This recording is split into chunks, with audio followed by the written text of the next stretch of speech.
What's up? What's up? It's the Arthur Moats Experience with Deke. I'm Arthur Moats, and that's my main man, Deke. What's good, bro? I'm vibed out, baby. Can't complain, you know. Beautiful day in the neighborhood, man. No, literally, it is a beautiful day outside, now that I think about it. Chill, man, you know. Did you get to the driving range? I did not, bro. What have I been on today?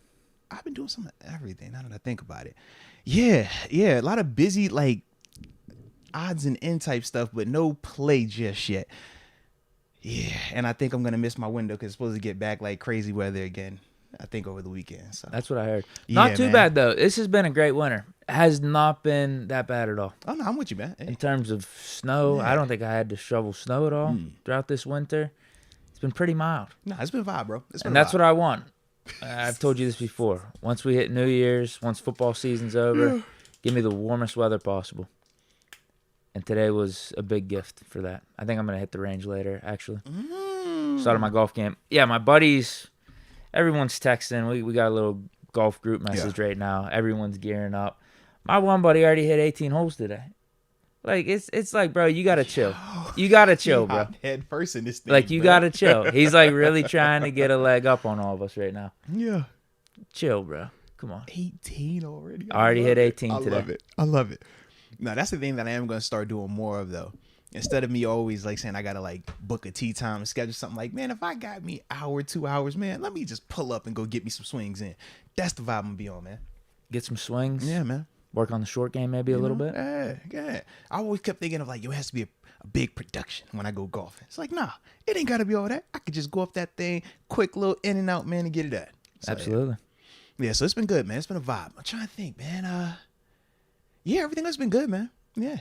So, shoot, with that being the case, we are already into this thing about 13 on them. Now, granted, it ain't started 13 minutes ago. You know what I'm saying? We had some housekeeping stuff we had to take care of, but all good now, baby. Wait, before we do this, actually. Oh, before we do it, okay. And it ties into the golf a little bit. Let's do it then. Ties into the random facts. What's up? Also ties into Black History Month stuff. Yes. Get it to me, D. Get it to me. Yeah. So we're tying it all with this intro. Great call. I forgot to do it yesterday. Great call, bro. Great call. But again, actually, me and my buddies in this group message. Great freaking call, bro. One of them sent me this screenshot of this crazy ass Tiger Woods stat that'll blow your mind. It just goes to show how great he is. Yeah. So here it is. If Tiger Woods, this is from Daniel Rappaport on Twitter. If Tiger Woods only played in 1999 and 2000, so only 2 years. Yeah. Nothing else. He would have 17 wins, 17 total tournament wins, and 4 majors. In 2 seasons. In 2 seasons. That's a better career than Dustin Johnson, Jordan Spieth, Justin Thomas, and he says we can go on. Let's go. Dustin Johnson, Spieth, and Justin Thomas are already Hall of Fame golfers right now. So he could have. They have multiple majors. And had that already. That's how dominant he was. Shout out Tiger Woods, bro. It was unbelievable. Shout out Tiger Woods, man. Hey, like you said, man, he changed the game in terms of opening my eyes to golf, opening to a lot of minorities' eyes to golf, man, when he first came on the scene. And when you talk about the dominance that we've been able to witness throughout, and even still, I mean, he's still out there swinging that club, man. It's pretty dope, man. Salute Tiger Woods. Let's go. And now we got little Tiger out there, too, getting it in, man. Yeah. Yeah. It's just a shame. Could have been so much better. Hey, the story is still being wrote, man. Remember that. He missed out on like 10 years of his prime with these injuries. Yeah. It sucks. Yeah. And he was still good. That's the problem. Mm-hmm. People want to talk about it was the whole affair stuff. Nah, he was still playing good. Yeah. It was the injuries, the back injuries, knee stuff, all this stuff popping up. He just couldn't play. Nah. And he finally started to get it straight, and then the car accident happened. But think about the car accident. They ain't think he was going to come back from that either. He's already back golfing. Just remember. The skill's there. You could tell. The swing's there. The feel's there. Mm-hmm. It's just the fatigue with him hobbling around out there. Like, as it gets later on in the tournaments, that affects your swing. Because once you get tired and stuff. Yeah, your technique started to go away. Yeah. I'm hoping for the best. I'm hoping we can get another major or two out of him. No question, man. All he needs is another 2-year window is what it sounds like. So pace yourself, Tiger. Pace yourself. But it is exciting, though, man. Man, you got me excited. Man, shout out to Deke once again, man, dropping some facts on us, man. Well, actually, thank my buddy for posting that in the group message. Well, yeah, thanks to Deke's homie for posting the group message, and then for Deke taking that info and then posting it over here. So we appreciate it, man. As long we don't care how it came about, as long as it came about and you gave enough credit, you know. Yeah, and hopefully it's something thought-provoking for the fans out there. The chat. Without a doubt, man. Hopefully they enjoyed it. Without a doubt. Learn something new every day. That's what we're trying to do. No, that is. Right? I do like that concept, bro. And I like the fact that you bringing in dope facts too, man. So let's get it. Let's get it. So with that being said, now let's start the show the way that we do, baby. Like how Tiger Wizard do it, y'all. All right. So drop where you're tuning in from in the comment section. We'll give you those big boy shout-outs to start the day's show. Also hit that like button on the front end of this thing. Por favor. Por favor. William Kugler, the 937, Dayton, Ohio. Fred Ramirez, the 208, Idaho. Let's go. Idaho, you the hoe. We the hoe. DJ Holmes, the 319, Waterloo, Iowa. Happy Friday, Junior. Let's get it. Love the Friday Juniors, bro. Colton Choi Fu, Honolulu, Hawaii. Aloha, my brothers. Yeah, baby. Aloha back to you, man. Let's get it. Jar Devil, the 310, San Pedro, California. Deontay's Johnson and TJ's twat, tuning in from the 614 OSU. He's in math class. I don't know if that's Oklahoma State University or Ohio State. The creativity with the name, though. Lord have mercy. He had to have gotten the idea from the dude's username popping up yesterday saying TJ's twat. Had to have gotten that idea. I'm just like, bro, how do we get there? How do we get there, man? David Dupree. We used to be a wholesome podcast, bro. We used to be real wholesome. Now it's just, we kind of get out there sometimes, man. D.D. Smalls, Gainesville, Florida. Shout out to the homie. Ryan McPherson is tuning in from planet Earth. He doesn't want to give his exact location. Respect. I like that. That's kind of how I operate too. We in Pittsburgh, but we ain't going too much further than that. Could be, or maybe something else. You never know. And then we got confirmation. It's Ohio State. All right. The Ohio State. Let me tap in real quick. I got Steelers Girl 517 tuning in from Lansing, Michigan, as always. Then we got the homie Sammy Buckets. Can't remember if you shouted him out or not, but 918 Tulsa, Oklahoma. Then we spin the block on Litchburg 7 tuning in from the 304 WV. West Virginia. Yeah. Hell. Nah, there's no hailing. Because he's held a WV. I don't know why he started that. Yeah, because they're almost messed up. You're held a. I'm not taking anything from West Virginia. I don't know why he's trying to take that held a pit slug and make it his. Yeah, it threw me off. Although I did do the Country Roads remix after. This is also the true. Pit victory this is over also West Virginia. true. I'm interested to see how all of that plays out next year, man. The way that y'all be talking, man. TG's got me worried, actually. Y'all got me nervous the way y'all be talking. I'm like, bro, can we sing it or can you not sing it, man? What's going to happen? Like, Lord. I can't smoke a cigar. Like, TG's making it seem like something bad is about to happen. What y'all be doing in today. West Virginia, man? I have not been to Morgantown for a game. It's not So, good. I I mean, don't know. they are a little rowdy down there. I went down there in high school. Nothing crazy happened. I had a pit hoodie on. I mean, people were yelling at me, saying some stuff. Other than that, this it though, right? That was it. Okay. That was it.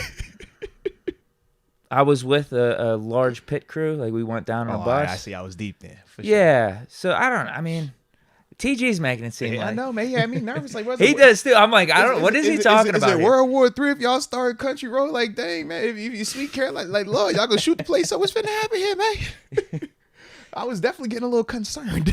Because we can't see his facial expressions over I the know. phone. Like, is he joking? He's for real? I don't know. It doesn't sound like a joking tone. He really. like swears by it though. Anyway, what will not happen in Morgantown? You will not get out of that stadium if you. I'm like, it sounds like "Ooh." he's gonna personally make sure it doesn't happen, right? I was like, yo, what is going on? With you, bro. I'm with you. All right. So I would like to go to that game. I'm not trying to put my life at risk. I'm with though. you. I'm about to say no game is that serious. No game is that serious, man. I'll throw that out there all the time. No game is that serious. All right, let me tell you. I got a couple more of these, man. We're gonna get into. President Nitty tuning in from the 419 Sandusky, Ohio. What's up, fellas? What's the word? And then after that, man, we got Jacob Malicio tuning in from, and Jacob Malicio, parentheses, cut Deontay. Yeah. Close parentheses. The 919 North Carolina in the house as always. And then I will wrap it up with Mook 984 tuning in from this 479 Fayetteville, Arkansas. Let's go. I like it. No super chats. All right. Well, man, let's tap into this first one then, man. First topic du jour. Continuing on our conversation yesterday that we never really got to officially, but we talked about it indirectly. But we wanted to look more into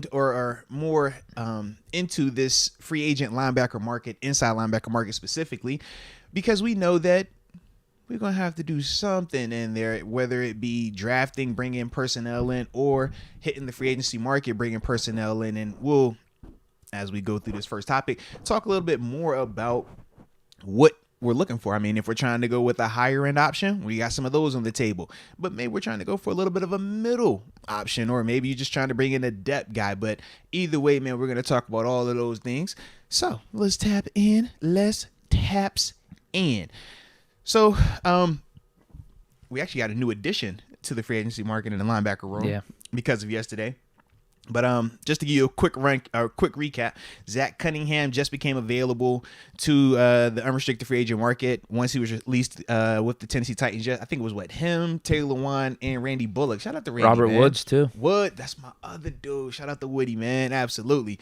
But Zach Cunningham, like I said, he'll be an unrestricted free agent available on the market. Deion Jones, off-ball linebacker out in Cleveland, he'll be available. Levante David, Super Bowl champion.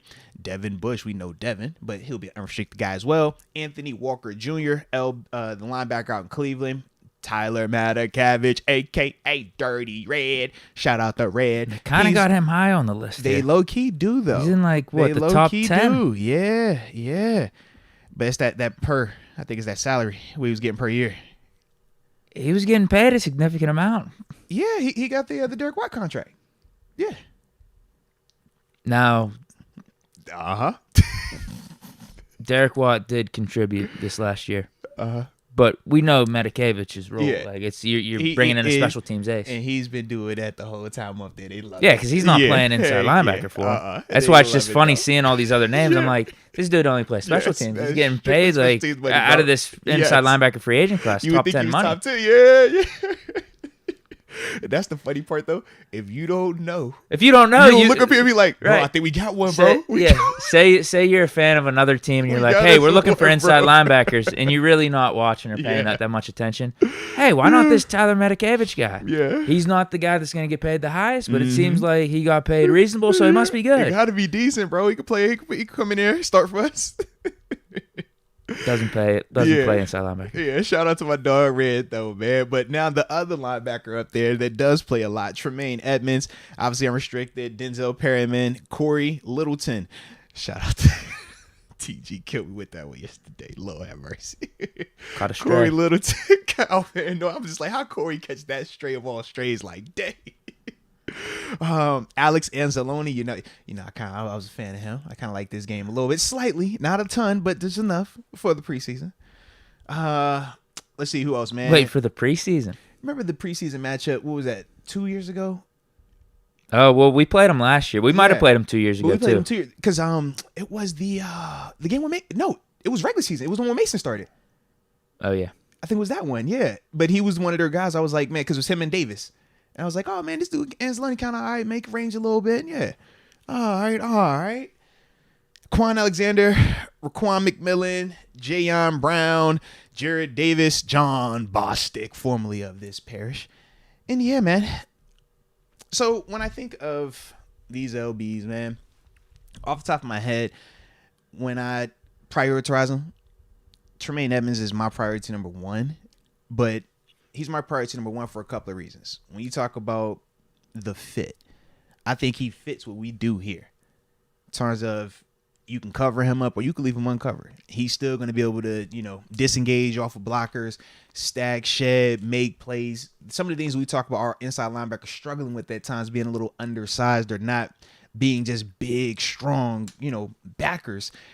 That's kind of where we have our issues when guys are able to get up on them. They don't disengage and get off of those blocks as easily. But when you talk about Tremaine Edmonds, that's one of the things that he does at an elite level.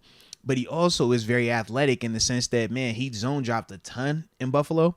But whenever they asked him to do man-to-man, he was still more than capable of it. In fact, one of the big highlight plays that everybody went crazy over in the playoffs was him smacking the running back out the backfield.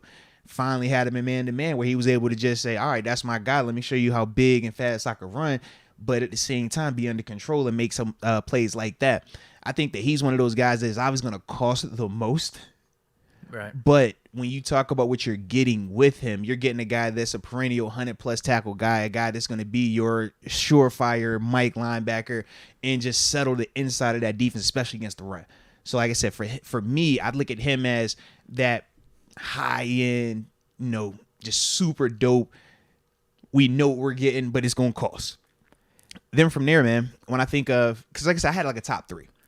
I think he's in a tier in his own. I would agree. If you think about it. Yeah. Because Levante David, you're viewing him as like a 1 or 2 year rental. Yeah. He's 33. Whereas Tremaine Edmonds can be someone's That's franchise a 4 or 5 year inside guy, linebacker. easily. Yeah. I don't see anyone else in this free agent class that can be that right now. Deion Jones is the other guy that I flirt with, but because of how the past 2 years have went for him, it makes you kind of back off.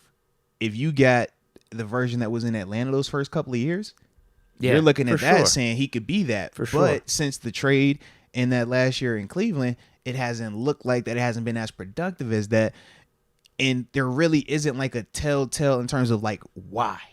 And I think that's more so the concern with Deion, whereas with Tremaine, you don't have that issue. He's Literally, 24. Yeah, the only reason he's Deion's leaving, 28. the only reason he's leaving is because they didn't pay too many people in Buffalo. You got Josh got paid, Diggs got paid. They paid Matt Milano, who's the LB that was next to him, All-Pro this season.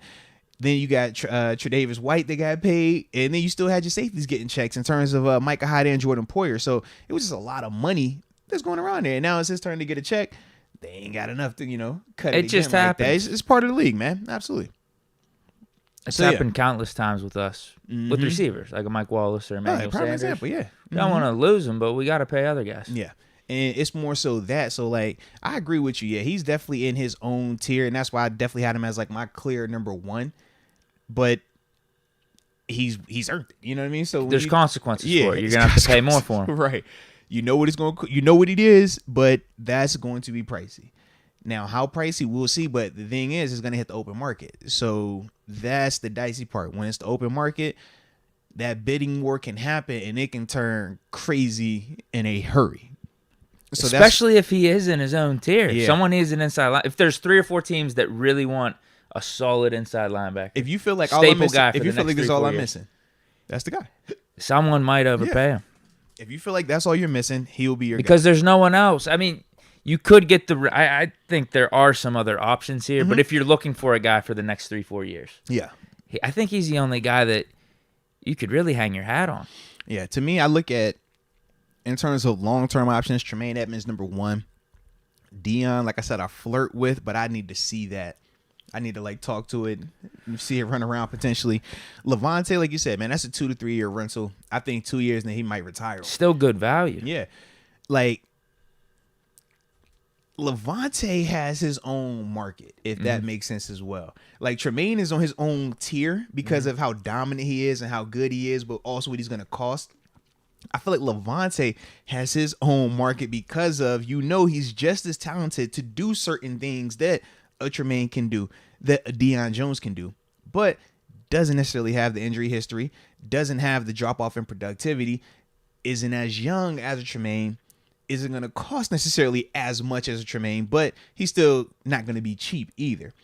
I just think that is his own market because of who he is and because he's been the leader of all the defenses that he's been on. Yeah, so for certain teams like the Steelers, I see that as potentially as attractive, if not more attractive, as an option as Tremaine Edmonds. Yes. We're talking about tiers in terms of just like players and where they are at their career. But a team like the Steelers, who may want to keep some more cap flexibility going forward, maybe they're just looking for a Levante David. We got a young team. Hey, bring in a veteran, get him for 1 or 2 years, and then we could see what the market's like in the following years, or we could draft a guy. You know what I mean? So it all depends on what you're looking at as a team. Because my question with that approach with either one of those is like, if you go Edmonds, you're essentially locking in another big contract on defense.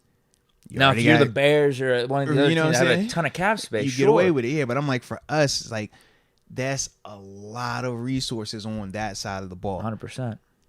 And we know we still got things that we want to adjust on offense, but it's like, man, that just seems like a ton when you have Edmonds going to be on a contract, Watt on a contract, Mink on a contract.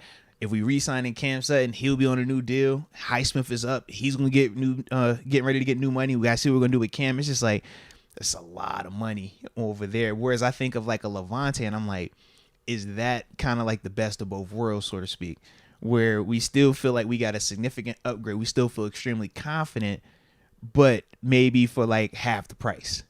And that's the thing for me where I'm like, I think I like that. But at the same time, I don't know. Do we want to try to cut the corner right here? Or is this one of those positions where we say you spend, because we've seen the past 2 years, we haven't necessarily cut corners, but we haven't broke the bank. We brought in Joe Shore, we brought in Miles Jack.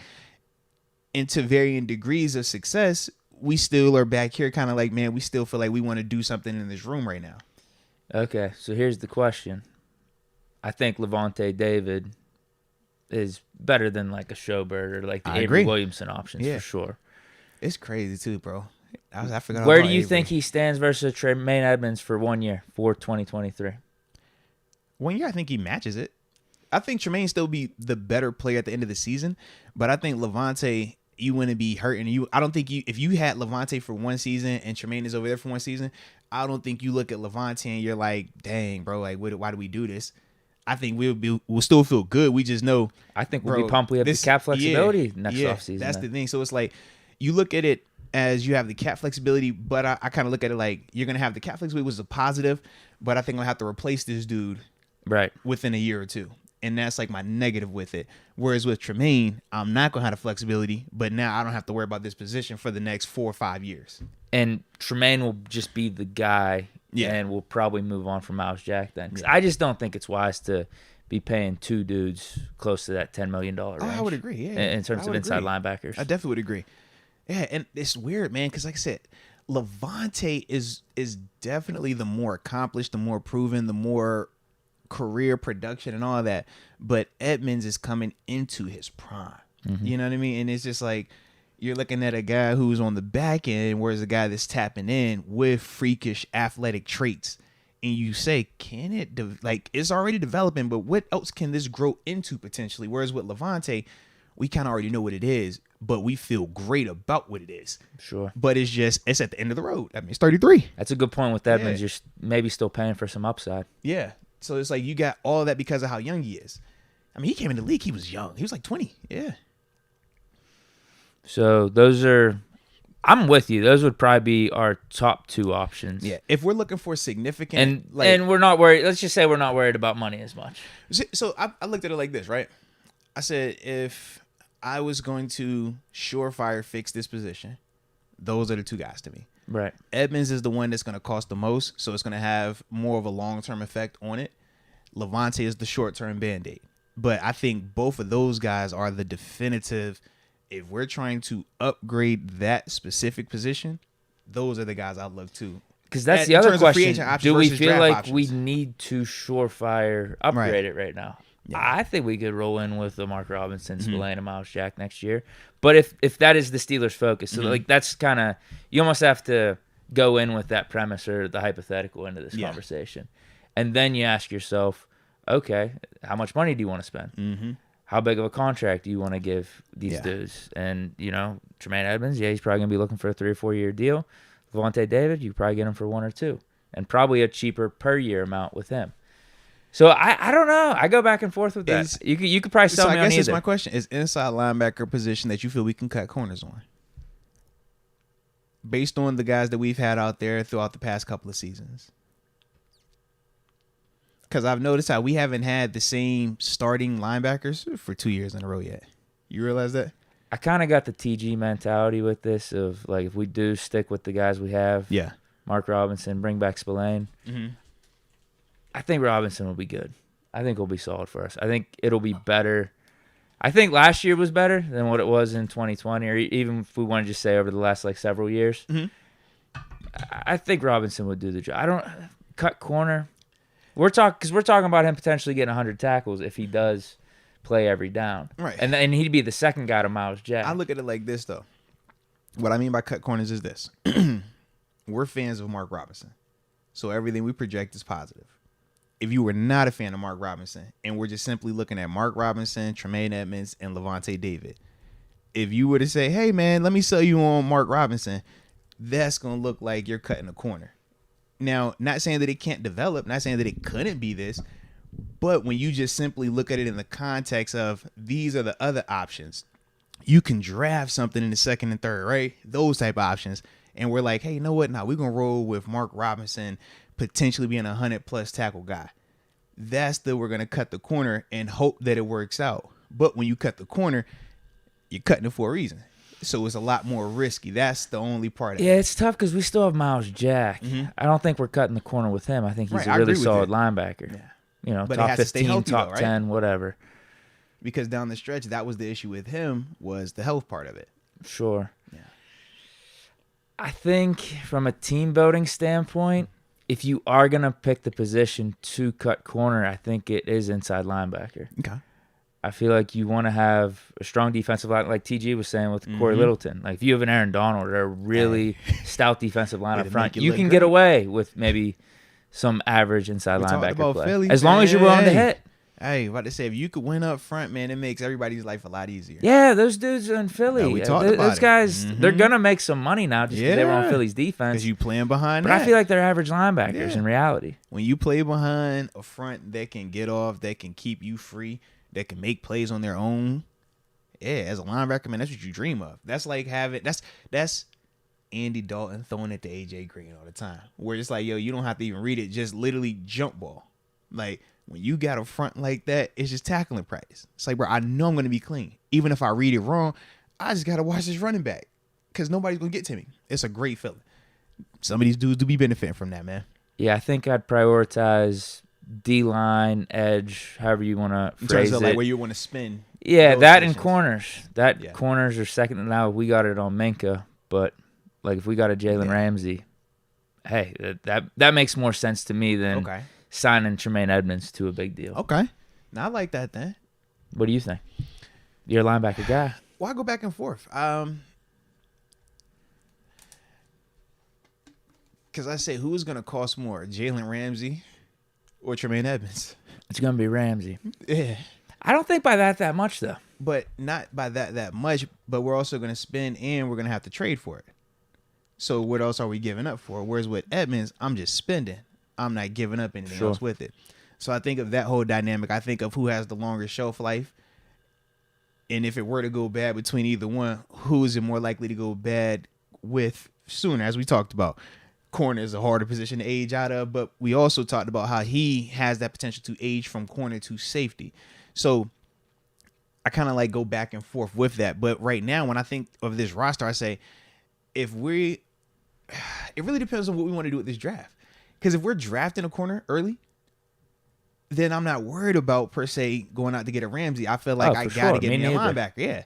But if we're not, then I don't feel confident in the group if we don't have an alpha. If all I'm doing is going to rely on a rookie to go out there and play.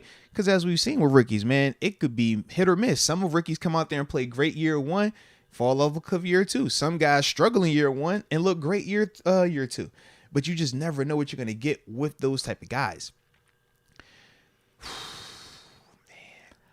I'd probably lean the Levante David route and try to go find me another like nice piece, but not too expensive piece at corner. Have a Robinson learn under David maybe for like a year. I think of like that type of vibe because Levante is definitely going to be able to come in here and be a clear upgrade. He's going to be a cheaper option than an Edmonds. Is more I guess I feel more confident in it than a Deion Jones because I don't know which version I'm getting from him. But yeah, it still gives me flexibility. So say I don't get a Jalen Ramsey, but maybe I find I don't know, another Levi Wallace equivalent or another like Cam Sutton type equivalent that's potentially out there, not a James Bradbury where it's going to be double digits, but something in that 5-6 range. So instead of me paying 12 to 14 on one, I'm trying to split that up and get two. So that's kind of how I would go with it. I'll put it to you this way. I feel like I would be okay if we did not allocate extra resources to inside linebacker versus any other position this offseason. So say we did not address Yeah. the defensive line. Mhm. I would be more pissed about that versus inside linebacker. Okay. Say we did not address cornerback. Yeah. Like we didn't bring back Cam Sutton or pick someone up in the draft. I'd be more pissed off Oh, yeah, about that I'm with you on versus that, not yeah. bringing in an inside Well, yeah, because linebacker. at least we currently have 3 dudes that we've seen start, we've seen Yeah. play. We at least have done that. When you talking about no Cam Sutton, no Levi Watts, it's over here like, well, who are the bodies that are even going to be out there? We say no Larry Ogunjobi, you don't touch the D line. Like, who are you even? Yeah, gonna you put don't out you there? don't bring Yeah. back Ogunjobi. Right, You right. don't draft Ika or something like that. Like that. I'm with you on that 100%. Yeah. So buy or sell the market value Spot Rack has on David right now. $9.7 million. I'm selling it. I think it might be a little lower, bro. I'm thinking 7. That's your number too. You throw that out there for everybody. Can I get it for 7? Can I? Man, I heard they got this all world receiver Justin Jefferson. I think I'm gonna get him for like 7. Yeah, maybe 7.5 with a nice signing bonus. Like, Deke, bro, where you get these 7s from, man? For Deontay, I did say 17, 18 for him. Of course, I should have known why you say 7 all the time. Well, my 2 for this year, Cam Sutton, I predicted 7. Mm-hmm. I think you're right. I think I said You always Ogunjobi say 7 bro. too. That's I was your like, number, I bro. think we can get him for 7. That is your number, bro. Levante, I think we can get him for 7. That's your number. If we get him for 7, I love it. That wouldn't be bad at all. Super flexible, man, in terms of now we got space to go add in other positions, but at the same time, man, you got a dude that can Don't have to worry about produce. draft either. Yeah, absolutely, man. Maybe Tomlin can't help himself and still drafts a guy, but we shouldn't. We bring in Levante Coach David. T gonna coach T it? If we have Levante David, now I don't know if we bring back Spillane then, but you've David, Jack. I think you still should bring back Spillane for the depth. In case either one of those dudes go down. We saw this year, man. Yeah, I think you Anything still can bring happen, back bro. Spillane, and you have Robinson. That's good. Do not draft anyone, please. Please do not. That would be so solid. You know we'll take somebody to 3rd. You know we're gonna do it. We're gonna take a linebacker. We always take a linebacker. Or we're gonna draft one in the 7th. We're gonna take somebody though. I'm fine with that. We're gonna take sure. somebody. Find another Mark Robinson. We're gonna get us a linebacker. That's what you better believe. Death, taxes, Steelers taking linebackers. That's what we do. Okay, so we haven't talked about Devin Bush. We haven't talked about any of these other guys. So let's talk about them, man. There's Because those some are sleeper picks. those are the alternative options. So we focused right there on. So would you say Deion Jones is your 3rd then? in terms of like the higher end? Yes, yeah. But he's Edmonds, still David the question Jones. mark. Yeah. Deion is definitely the 3rd, like clear 3rd. It's a rough because class. of just how he's fallen off a cliff, so to speak. I'm not a big Zach Cunningham guy. I think he needs to be like covered up, cleared out where he could just go sideline to sideline. I think he struggles when he has to like hat in hands and stuff like that, man. So yeah, that's why I wasn't even including him all the way with us, because I don't think he's gonna fit our defense. I think he's gonna almost like how Schobert was, or even when we watched Devin, even though his body type is different than Devin, is similar in the sense of how he plays. He's not a big, let me punch, let me, separate, engage, and all that other stuff. That's not his game. You know my big sleeper pick? Who you got? TG was saying yesterday too, Quan Alexander. Oh yeah, if he can stay healthy, bro. Yeah, because he Yeah, was if he can still stay even a healthy, little man. productive with the Jets. He was getting around like Yeah. 30-40% of the snaps. You got to stay healthy. That's the big thing with him, man. Obviously not afraid to hit. Extremely Mm-hmm. talented. Former Pro Bowler. Still relatively young, 28. Yeah. He only signed for $1.2 million last year. Mhm. He could be. I mean, if you bring back a Spillane and Robinson and you can't hit on a David, I think he could be that perfect, like 3rd or 4th Yeah. guy to bring in. Listen, High upside. Quan, No risk, really, outside of the injuries. Everyone loves Quan. You just not going to get the whole season out of Quan. That's the issue. The same way we joke about J.J. Watt. It's like, hey, man, everybody love J.J. You ain't going to get him for 17 games no more. We was just over here talking about some, hey, man, you going to spend how much for Taylor Warren, man? There's no guarantee we're going to get him for 2. I'm like, bro, Quan, yeah, he the walking wounded. Now, when it's hot, though. But, yeah, he beat up. You should be able to get him for a good number, though. I'm with you on it. If he only signed for 1.2 last year. But this is my thing. I guess my question to you is, yes, he's productive. Yes, he would be cheap. But if he's unavailable to you, how does that fix any issues that we have? Because if he gives me 6 games where he's electric, but then the remaining 11, I'm like, yo, is he playing this week? Is he not playing this week? Is he all the way healthy? Is he not all the way healthy? Are we counting on him as a starter if we bring him in? I think he'd just be part of like a rotation probably. If he's healthy, he beats out our linebackers. Sure. I think Miles, is still up there, but he beats out Mark and Spillane. His issue is his health. Otherwise, he would be a higher commodity. I think you draft a guy then if you bring him in. Yeah, you'd have to. Yeah, because you can't. Your best and that's your fine. best ability is your availability, man. If you can't trust that he's gonna be available to you, that's some of the issues that you run into with Quan. It's all on how you want to piece this puzzle out. Mm-hmm. Because with Quan, you're probably bringing him in for less than Levante. Mm-hmm. But then you want to be a little bit more protective due to Quan's injury history. So you might have to put a little bit more resource into inside linebacker with the draft. Mm-hmm. Draft a guy in the 3rd round. So that's not bad. That wouldn't be a bad way to do it, I don't think. Yeah.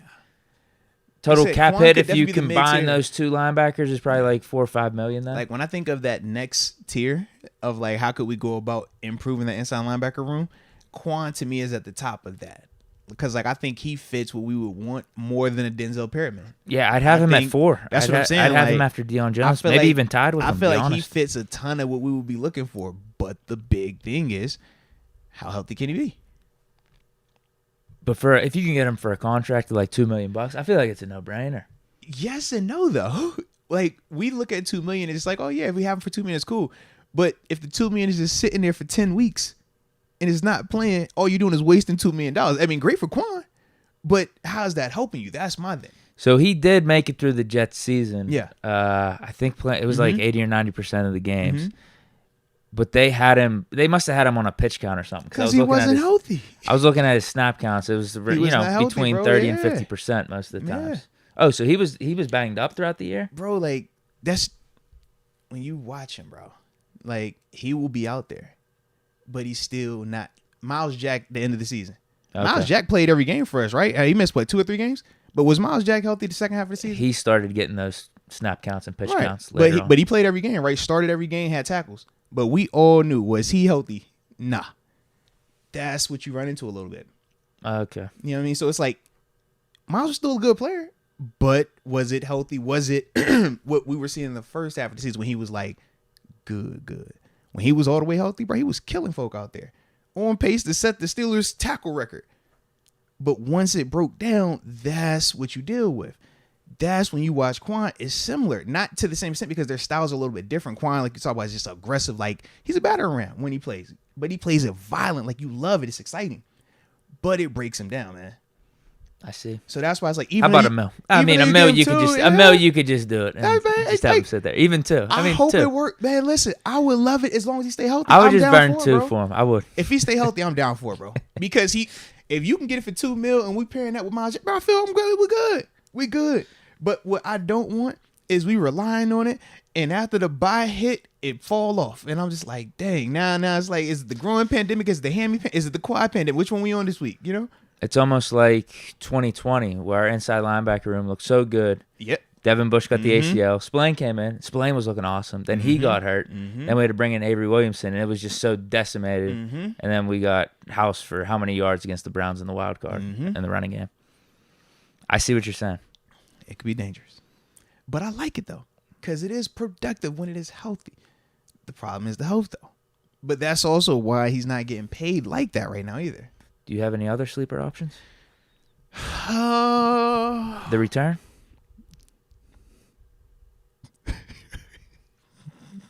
We already made it through 4 players. Which return? Because we got multiple returns up here, actually. We got 3 potential returns up here. 3? Yeah. You're right. We got 3 potential returns, man. Which return you want to talk about first? I'm talking about the youngest of the 3. Oh, okay. Mr. 5'5". The one most recently. Mr. 5'5"? Would you bring him back? No. What if it was just for a mil? No. It's just time. You just blowing a mil, bro. It is a mil. He's going to be available. I'd rather bring in Quan. He's going to be available every game. He has shown that. Outside of the ACL, D. Bush is very available. Very available. I think it's just time to move on. But it's just a mail, bro. Just give him a quick ticket. How about this theory? Right.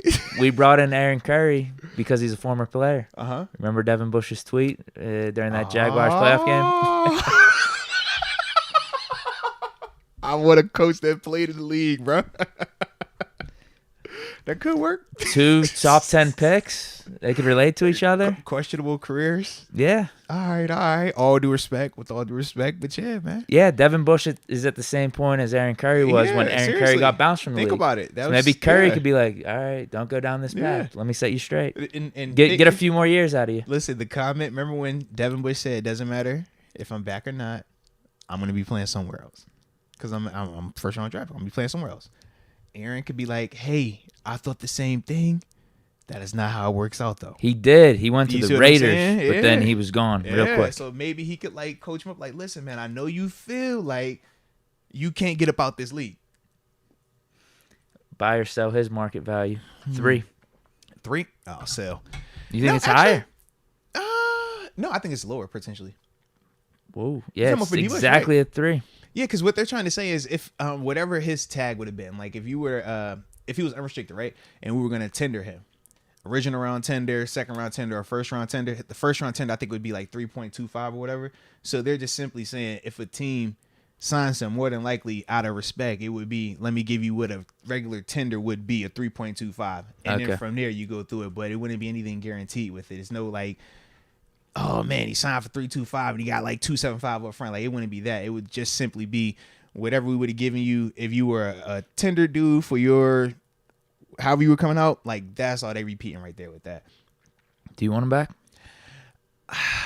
Change of scenery definitely is needed for him. I feel like as a player, if it was just Devin Bush the player, I don't think it hurts to have depth. I don't think it hurts to have talent.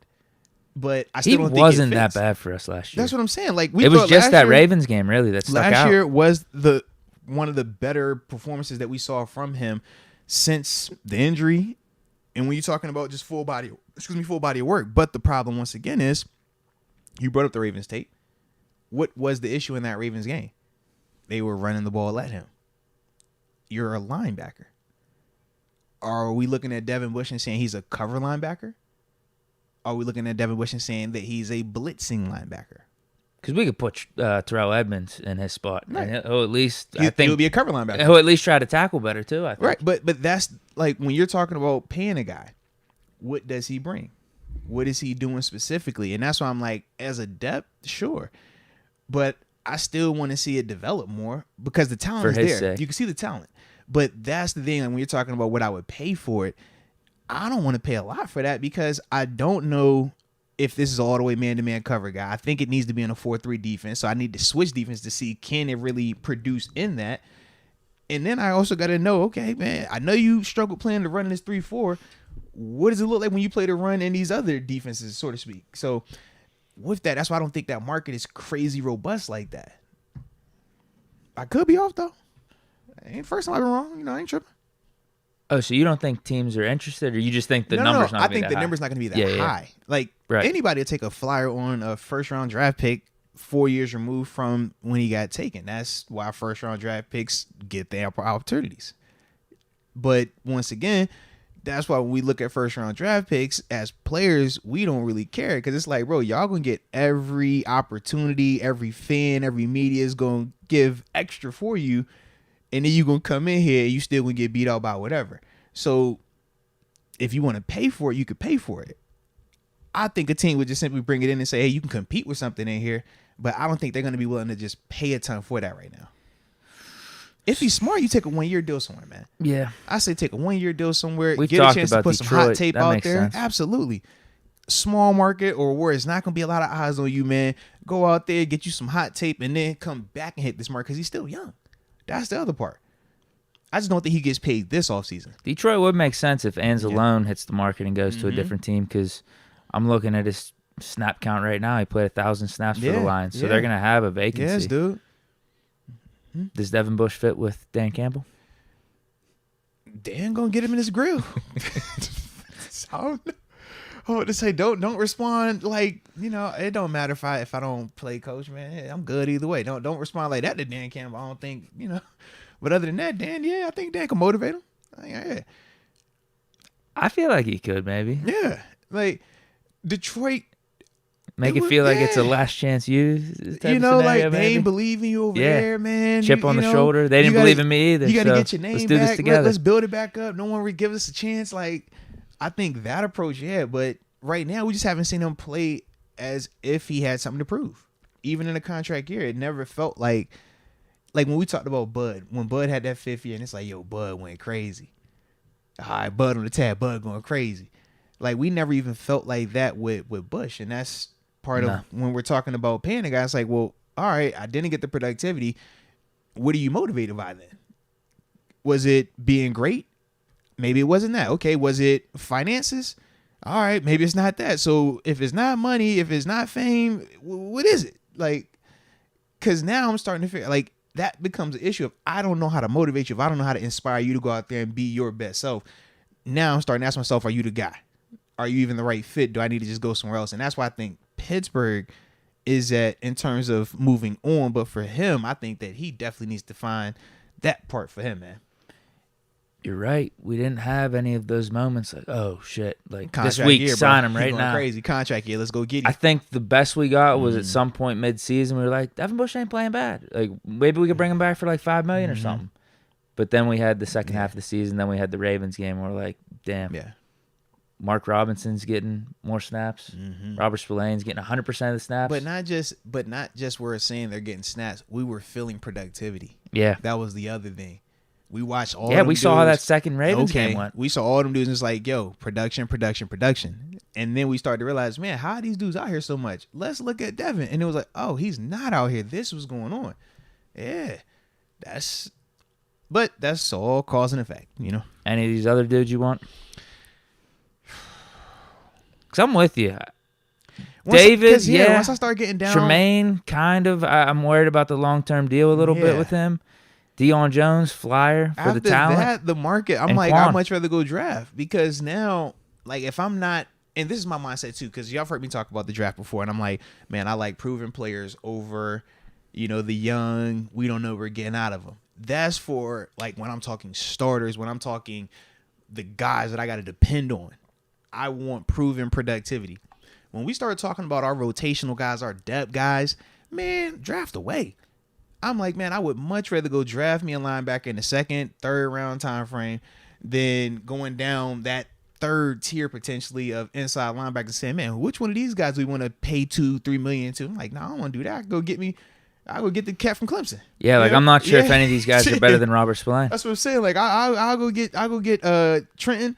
I'll go get Drew. I'll go find one. I get Jack. I get one of them dudes and come in here and be just fine and feel great about it. Not just them being here, the depth, but also the upside with them. Whereas when we talk about some of these linebackers that are on that list, outside of them top guys that we were mentioning, yeah, man, I'm like, man, give me Spillane and Mark Robinson over there. I'm confused. I don't know why Spillane's not popping up on this list. Because with Spillane, if I remember correctly, do we have his rights or something? No, because we already got past the exclusive rights. I want to know, did they do a voidable deal with him though? Because that's why he wouldn't be unrestricted. But it's kind of like with the Sutton thing where it was like did he have voided years on his? So he had a 1 year 2.4. No, it says he's unrestricted. Yeah, that's weird because he definitely should be hitting the market. But that's what we said we're gonna bring him back. I don't know why he didn't pop up on that screen. I don't know. Maybe it's just formality. Yeah. But it doesn't make sense if all those other names are up there and he wouldn't be. Either way, it's a good problem to have. That means nobody else can be talking Maybe they just assume he's going to be back. Yeah. Spot rack, man. Usually they're on the money list. Usually. Because it definitely says unrestricted, yeah. It says unrestricted free agent 2023. Like, there's no things holding this up. Yeah, because I didn't know if it was like, because I thought Sutton's deal was just strictly the 2 years. I didn't realize it had the voidable years on that deal either. So that's what we figured. Maybe it was the same situation, but I guess not.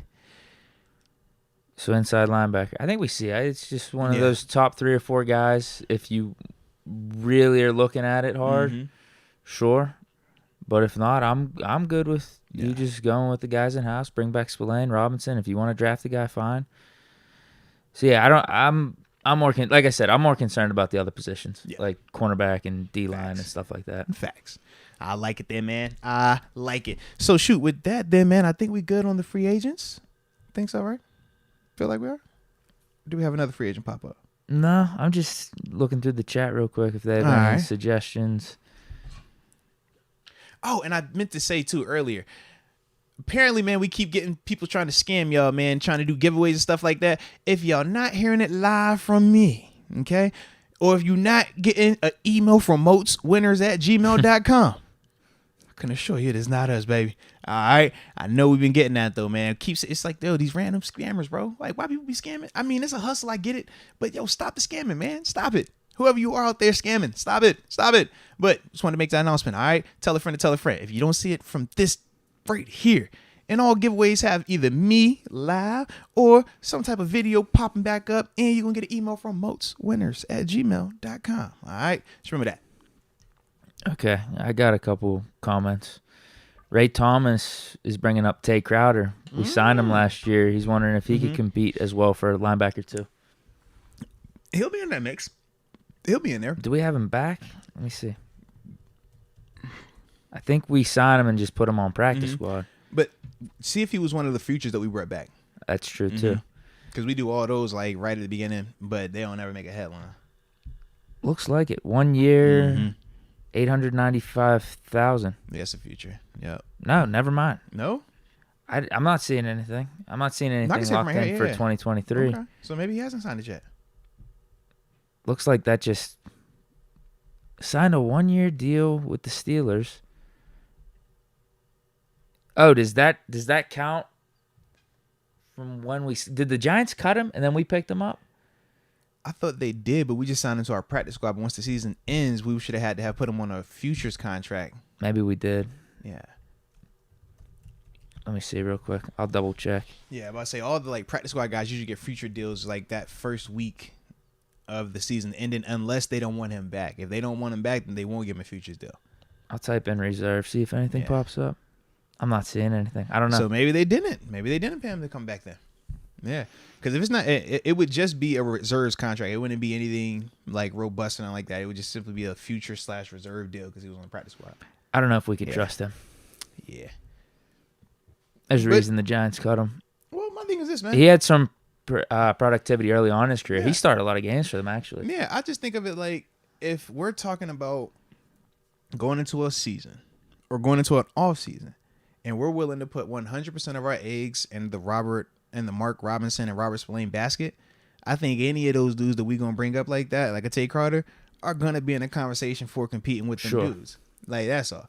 Shoot, even when Marcus Allen, when he's healthy, I'm like, yes, he's going to be in the competition. Because if you can stop the run, you know you can cover better than both of them dudes.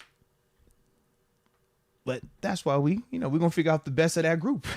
We feel good about them, but it's like somebody going to have to emerge. Because right now, who do you say is the better linebacker definitively, Mark Robinson or Robert Spillane? Spillane right now. Okay. Who's the better athlete between the two? Robinson. Okay. So we know Spillane is more productive, but Mark Robinson is more athletic. Okay. Yeah, it's like, what does Robinson do in the offseason? Yeah. Could he pass Spillane? You know, like, I want to see all that.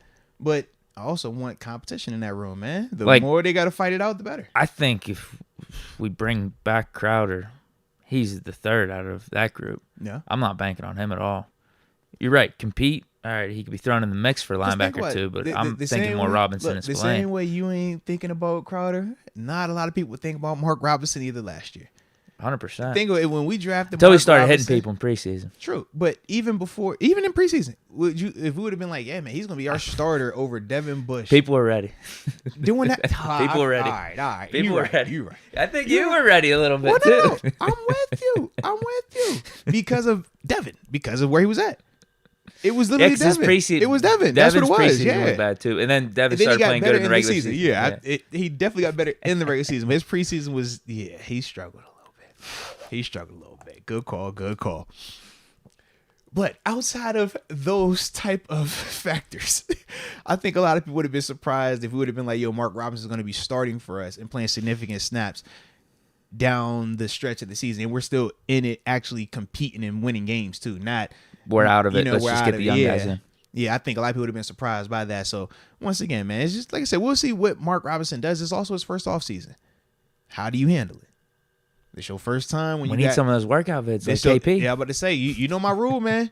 Workout vids, you're good. When you start Hollywood and then you partying, you all that stuff, be careful. That. He's a humble man. Be careful. That's all. You know, I stick of that first offseason, man. My first rookie offseason, man, it could change your life, bro. Change your life. Just be careful, man. Another one here. Stan Clair's bringing up the Edmonds Brothers package. Could we get a discount for Tremaine? The discount for Tremaine is going to be offset by the overpay potentially for his brother. Where do you think that money going to go? You think he going to take less and you not pay his brother? Oh, no, that ain't going to work. You seen how we overpaid for Derek Watt, right? We cut him a little extra on the front end. Now, it paid off now. But early on, it was like, bro, what we doing? We need one of them deals. If we're going to do it like that. Problem is, Edmonds got the wrong brother. Watt had the right brother. You know, that's how it goes. I just want to say this for the hell of it. It's Friday Junior. Why not? This is Deontay Johnson and TJ's twat saying we should trade Kendrick Green to the Browns and then blitz him every play. Yo, why we got God? Y'all some savages, bro. That's crazy. I'm surprised y'all even said blitz him. I thought y'all was gonna be like, just line on one guy over here, man. Hey, we got a new inside linebacker on the market. Oh, who we got? This is reported by JAnd5472. Want to give him credit. Shout out. Faster than Adam Schefter out here. Hey now. Bobby Wagner just got cut. Big Wags. That's his own agent too, man. That's pricey. That's gonna be pricey. You think? He's his own agent. He don't take pay cuts. He looks at himself and he feels like he deserves a certain number. That's Bobby. Obviously, it would make sense if we're talking Levante's number. We're not talking Levante's number. I don't think he's gonna be looking for Levante's number personally. You think he'd just retire? So what he just got. I'm trying to pull it up. Yeah. This thing ain't. Everyone's literally Spot Rack is crashing right now because I'm trying to click on his contract. Everyone's trying to look at it. So last year. Wait. What am I? So wait. Yeah, he signed this deal with the Rams. Seahawks let him go, and he signed this because he didn't want to take a pay This cut. was a 5-year, $50 million deal with the Rams. So that's not. I mean, 10 a year. So the Rams are already starting with some of their cuts. That saved them. That saved them $5 million. I mean, it's decent, yeah. So $10 million's the mark.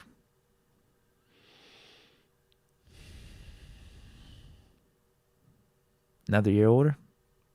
That drops to 7, right?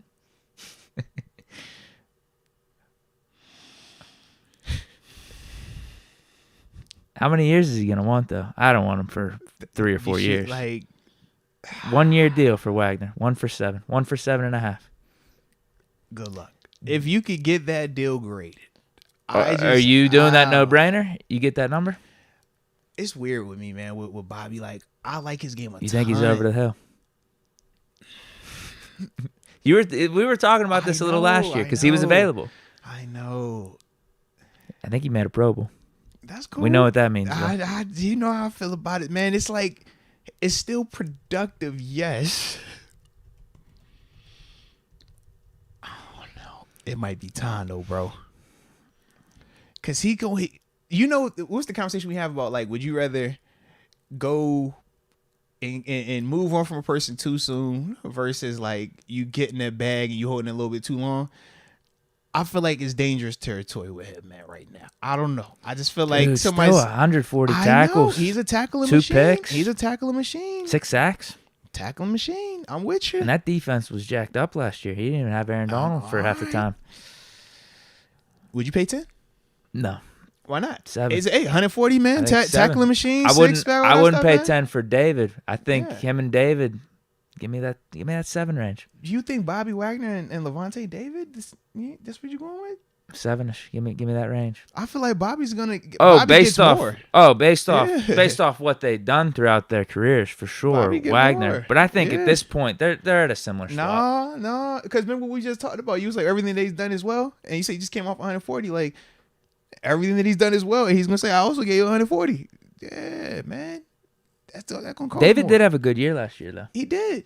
Levante David doesn't get viewed like Bobby Wagner. I get though. it. Like I'm viewing them as the same. Now, right. I feel like I'm more right in that. I feel like you are as well. He's his own agent. I keep trying to tell you that. Kind of like Lamar being his own agent. you're not gonna. Maybe he wants to chase a ring. I mean, yeah. Once again, then This is the place to do it. This is the place to do it. Clutch QB on a rookie contract. Yeah, Nice for talent. me, man. For me, I think I would. I don't know. I might. It's crazy. Let me check like, to make sure this thing's because valid Bobby's too. nice too, bro. Bobby's nice, but like I said, that I'm nervous about it. Let me make sure this actually happened, nervous, and I'm bro. just not taking. I don't want to pay that. Okay, I don't Adam wanna pay that, Schefter, bro. Bobby Wagner, and the Rams mutually agreed Thursday to part ways. Yeah, mutually meaning, hey, are you going to take less? No, I'm not going to take less. All right, thank you for your services. Rams I need more appreciate cap you. space. Wagner wants to win. Yeah, he wants to win. / I'm not coming down off my number. That's how it goes, man. Ain't nothing wrong with it. I respect the heck out of it, but I'm not paying that. Not at this stage, man. The only way 10 would make sense is a 1-year deal, and I don't know if I'm willing to do that. I don't know if I'd do that with David. That's off. Yeah. We got other things to worry about. Mm-hmm. Yeah. If you're doing the 10, I think you're trying to get like a Tremaine Edmonds then. If I'm gonna pay 10, I don't like the long-term element of Tremaine I don't Edmonds' like- yeah. possible contract, though. because that's not gonna just sit at 10. That's still the problem. God. Well, 'Cause he's there's another definitely guy in the good. fold. Oh. Another guy in the fold. All right, so what do you think he ends up going for, though? You're going to say 7. I know you're going to say 7. I'm saying 7 or 8. Yeah. You know that's your number for everything, 7. He got 10 last year. He's Uh-huh. another year older. Mm-hmm. I think he's got to knock it down a couple mil. Even though the productivity you said was still, I mean, on paper, on paper, it was there. I get it. But I don't know if teams are viewing him that way, though. He views himself that way. Once again, like, so we talking to a player that is representing himself, man.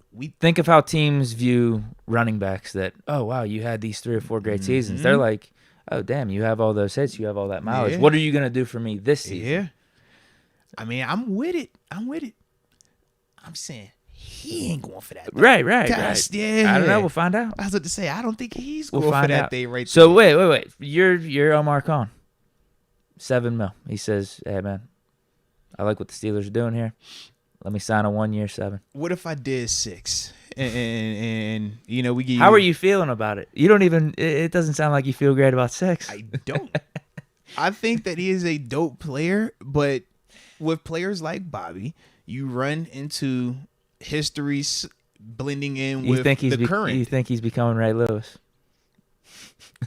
The whole time we've been talking, that's when you said, oh, he had 140 tackles. Like, boy, Ray had about 200 tackles to his last 2 seasons. What we talking about, man? I got to see this with the deer Yeah. antler spray. Come on, man. The Super Bowl run. Come on, man. He did. He was putting up numbers. He was a Pro Bowler that year, bro. They were giving him like Come on, hockey bro. assists and stuff. on Man, the it was tackles, huh? foolishness, man. It was foolishness.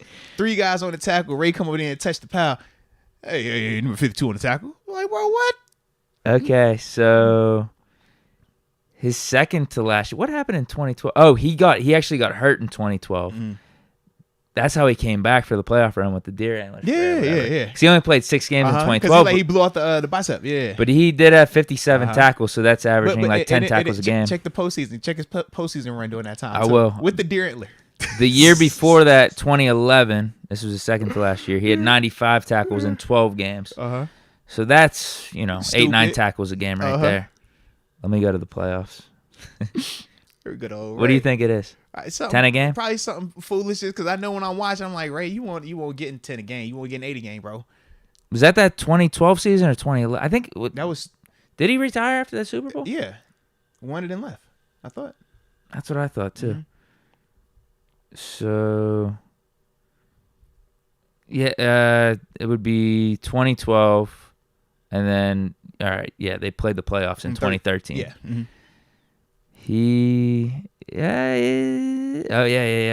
Yeah. 13, 17, 14, and then he had 7 in the Super Bowl. Hey, bro, what are we doing? Hey, shout out the radio, bro. 100% of the snaps he's playing. Oh, he was, yeah. He's He out went there. across the field, yeah.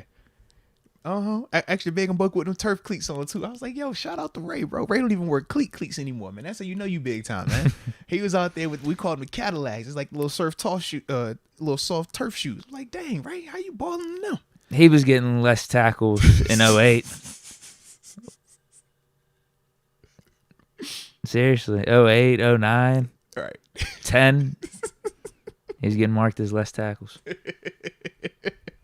Hell, even 2000. Uh-huh. He's getting marked 7, 12, 7, and 5. Okay. I think I'd take 2000 Ray Lewis I think I over would as well. 2012. That's funny. But yeah, when I think of Bobby, I'm just be like, yo, like, it's still productive. Don't get it twisted. Like, Ray was still a good player then. But that Ray wasn't the same Ray that we knew. And when I think of Bobby, when I watch him, I'm like, Bobby is still good. Bobby still makes plays. But to me, this version of Bobby is not the one that you want to pay 10 mil for, man. Or an 8 mil. You know. So you like Levante over him right now? If I had to choose, I would need to watch more. I would have to like dig and like really split hairs on who I want to because of what you're spending. Bobby, obviously, we know has had the more higher end career, has crazy moments. Levante, dominant in his own regard, but viewed just slightly lower than Bobby. But when I start looking at the money, when I start looking at the health, when I start looking at how these guys specifically fit in our defense, that's the part where I'm like, I think it's definitely a little bit tougher than me just sitting right here saying, oh yeah, give me this guy with that guy. I would definitely have to like, let me see this thing. Like, how good are you every time I see a run at you? How good are you every time I run away? How many times are you making plays when you covered up? When you're not covered up, are you exclusively zone? Can you run this Tampa like I need you to run? Are you a middle runner or are you a vertical hook guy? Like, I would have to go like study. I ain't studied it like that for them dudes. From what it sounds like, you correct me if I'm wrong. Yeah. What you don't like about Wagner coming in is the pomp and circumstance that'll happen. Whereas Levante David, he's flying in under the radar just naturally because that's how he's been his whole Bobby's career. a good player still, right? But if you sign Bobby, you know what they're gonna say? Bro, we got the next Ray Lewis. We got I'm our gonna guy. say it. That's what I'm gonna say it. And then you know what's gonna happen by week 6, week 7. Y'all gonna be up here like, man, what's going on with the defense, bro? Why the linebackers, man? Well, we got Bob. Why he ain't paying the Why ain't just doing this other stuff right here? And I'll be sitting up here like we do every year. All right, guys, listen, let's not panic. But when we talked about the tape, man, we said the tape, right? And y'all was like, yo, are you calling him washed? Y'all saying he suck? Are you hating him and all this stuff? It's like, hey, remember that conversation? This is what we were referring to, man. So out of respect, you try to talk about it nicely. That's why I come off like I'm beating around the bush a little bit. Like, you know what? Yeah, I think he did that. But it's like, as a whole, I feel like the expectations that are going to be put on him because of who he's been throughout his career versus what we're actually going to get from him is going to have us looking at that deal and having regrets, I feel. If it's only 1 year, though, that wouldn't be the worst. It wouldn't be the worst. I just think of how everybody turned on Josh Schobert, right? When we traded for Schobert, we loved it. It was a great move. By the end of the season, get him we out didn't of here. give up shit for him, though. We only gave up like a 6th-round pick, We gave right? him a 6th-round pick, but it was the contract, though, because you had to pay it. So it was like, all right, cool. We still loved it, but by the end of the year, it was like, hey, man, let's get another one in here. Miles Jack. Loved that for a while, right? Even now, it's kind of like, well, man, he was kind of banged up at the end of the year. Man, how confident do we feel about this? Do we need to upgrade it even more? It's only a year. We keep doing it 1 year. I just feel like we're going to run that same pattern of crazy high expectations for this next guy we bring in here. And now we asking him to do something that I personally just think is a little bit further removed for him right now. We tried finding that franchise guy in the draft. I was going to say, are we the Colts with their quarterback situation? We did it with Bush, yeah. With the inside linebacker room. But I feel like we do still pay attention to inside linebacker. We tried to get that franchise guy. We do. This is the first time it hasn't worked in a while, though. Correct. But like you said, not for Timmons, not for lack of Shazier, trying. we had Farrier Foot. Because like you said, we drafted Devin Bush. With everybody saying we got Bush. Man, this is Shazier. We got our answer. It didn't work out. We brought in Bostic. Hey, man, we got another one. It's going to be an answer. We can fix it out here. We're good. Mark Barron. Hey, man, we got an answer, man. This should work. We good. Avery Williamson. We brought him in. Hey, man, we feel good, man. Hey, bro, we got us one right here. Think about every single time we didn't put them expectations on these players, man. It's like, bro, within a couple of weeks, we'll be like, yo, what's happening the last right now? man standing. And think about it, he's been the only one that's had the reverse. No one gave him any love, any type of respect. Oh, no, at the beginning, everyone loved him, though. No. He had to earn it by doing what? Sleeping Derrick Henry, getting the pick 6 that was it, though. Like, that was his instant whenever he came onto the scene. Everyone thought, let's start him over Devin Bush going forward. But prior to that, nobody gave Robert Spillane. I don't think anyone knew who he was, I'll be honest. At that point. Case in point. But he had already been on the roster. That's what I'm saying. Whereas any of these other guys, as soon as they sign, we're instantly saying, oh, we're great. We're good. We got a check mark. With Bob, we're going to do that. And I just think that we're going to feel a little bit let down. That's all. Not saying that it's bad. I'm not saying that. Don't put it like that. He's still a good player. But what I think we're going to be expecting is just going to be different. That's all. We're going to be brought up, I think. I hope not. I'm nervous. In Bobby Wagner rumors. For but sure. We're going to be in not, man, top 5 man, teams. you know, That should sign Bobby Wagner. We're going to be in that room. You know we're going to be in the rumor. I feel like we're in all the rumors. Yeah. That makes the offseason fun for us. I feel like it makes sense. It makes sense. How much you paying him? I told you. You would stick with 7 and you'll be good with that? 7-ish. Or would you say Levante, or would you just go draft? Like I said, inside linebacker is low on my priority list. It is. Even more so why I don't want to spend that much on it then. I'd rather do the Jalen Ramsey trade. In terms of any of these moves. What do you think works out? What you think works out better? Believing that Spillane and Robinson can be the guys, or I'm trying to think. Wagner just coming in and being good. I think it's equal, actually. You think both of them? Okay. I think it's like pretty equal. Okay. That's the spot we're in. I feel like this offseason. I feel like we could do anything as long as we're smart about it. Yeah.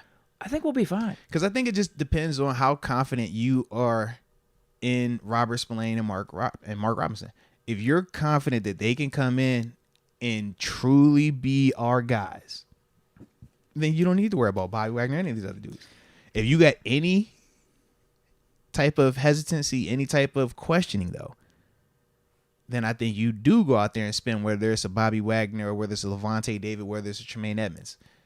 I just think that that's the approach with it, though. You have to know, like, I feel really good because once you make the decision that you're rolling with those two guys, we can't get to week 4 and it's not looking like we wanted it to look. And now we over here talking about, hey, man, let's go find somebody who can trade for somebody at the trade deadline. Like, we got to do something. Like, it's kind of hard to make those type of moves then, especially at that inside linebacker spot. You know what I mean? But without going for like a Roquan Smith type where you just breaking the bank middle of the year. But that's a little bit of that gray area that we potentially flirt with. I'm still in my mind thinking to myself, okay, if I'm believing Nate Kenny is this guy and we're really going to try to make a run for it, do I want to potentially run the risk of wasting a year because I cut a corner? That's my big dilemma right now, because once we commit to Kenny 4 years and we pay him, all that goes out the window. Now we stuck with what we stuck with. I'm just in that phase of, okay, who's worth getting spent on? We really like the Jalen Ramsey part. Really like that. This inside linebacker part is intriguing as well, but I don't know if I would break the bank in there versus spending on a corner or even spending on an offensive lineman. I wouldn't. That's what I'm saying. Whenever I say, like, okay, Mark Robinson and Spillane, I feel like it'd be equal to a Bobby Wagner, because I feel like if you bring in a Bobby Wagner, you might not be able to address something else. Correct. Whereas if you roll with Spillane or Robinson, just due to the fact that we're going to be able to have better pieces around them, I think we'll be fine. You can offset it, yeah. You know what I mean? Mm-hmm. And I'd rather like do better that. Team, maybe average inside linebacker versus dominant inside linebacker, but now we got a whole... Are we missing corner? Are we missing D-tackle or something? Yeah. I feel what you're saying. But we got a lot of resources in the draft, too. Mm-hmm. I honestly feel like the smartest play is not doing any of these splash moves. The more I think of it, it's either Jalen Ramsey. Dude, the Jalen Ramsey one, I'd obviously be fine with that. But everything else, bring back the guys in house. Have a nice draft. Like, it doesn't have to be that deep. Like, bring back Cam Sutton, draft a Gonzalez, draft an Ika maybe, draft a lineman or whatever. But you got to hit on your picks. You got to hit on them. Yeah, because we got 3 in the top 50. Then you got your third rounder. We could maybe draft the receiver there. Mm-hmm. Now, that's even outside of my plan to draft Jordan Addison in the first round. But still, either or, we'd be all right. I mean, I ain't against it. I'm down for whatever though. It's gonna be fun. It'll be fun. I feel like it's the smartest play. Like, the more I just really think about it, I'm like, dude, just bring back Ogunjobi, bring back Sutton, figure out this Highsmith extension, bring back Terrell Edmonds and Casey, whatever. Mm-hmm. We're kind of good there. And then we got these draft picks. Offense is pretty much set. You can talk about wide receiver 3. I don't think we got to do anything crazy. The Jalen Ramsey trade, sure. Fine with that. But this also means that our draft picks have to hit. Like, we can't miss. No. I actually don't. think you have to hit because if you're bringing back an Ogunjobi, you already got him, Hayward, Highsmith, and Watt. Okay. You bring back a Cam Sutton, so you have him, Levi Wallace, and then your two safeties, Edmonds and Minka. You got Jack, and then your Robinson split. Okay. I think that's still a good defense. No, it's still a good defense. But then you're combining Christian Gonzalez or one of these corners you're drafting. They're going to be playing, whoever the corner is going to be playing a significant amount of snaps. That's why I said we got to hit. I get what you're saying. That's a big role.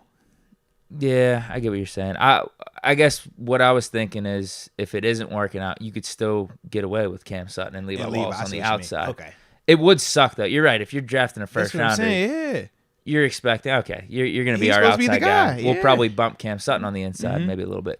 But with how we've been playing defense, a lot of this stuff is fluid with the flexibility. Yeah. Like sometimes we'll just have Cam Sutton and Wallace out there. Maybe you'd have Gonzalez sitting out. But then the next two series, it's Gonzalez the whole time on the outside.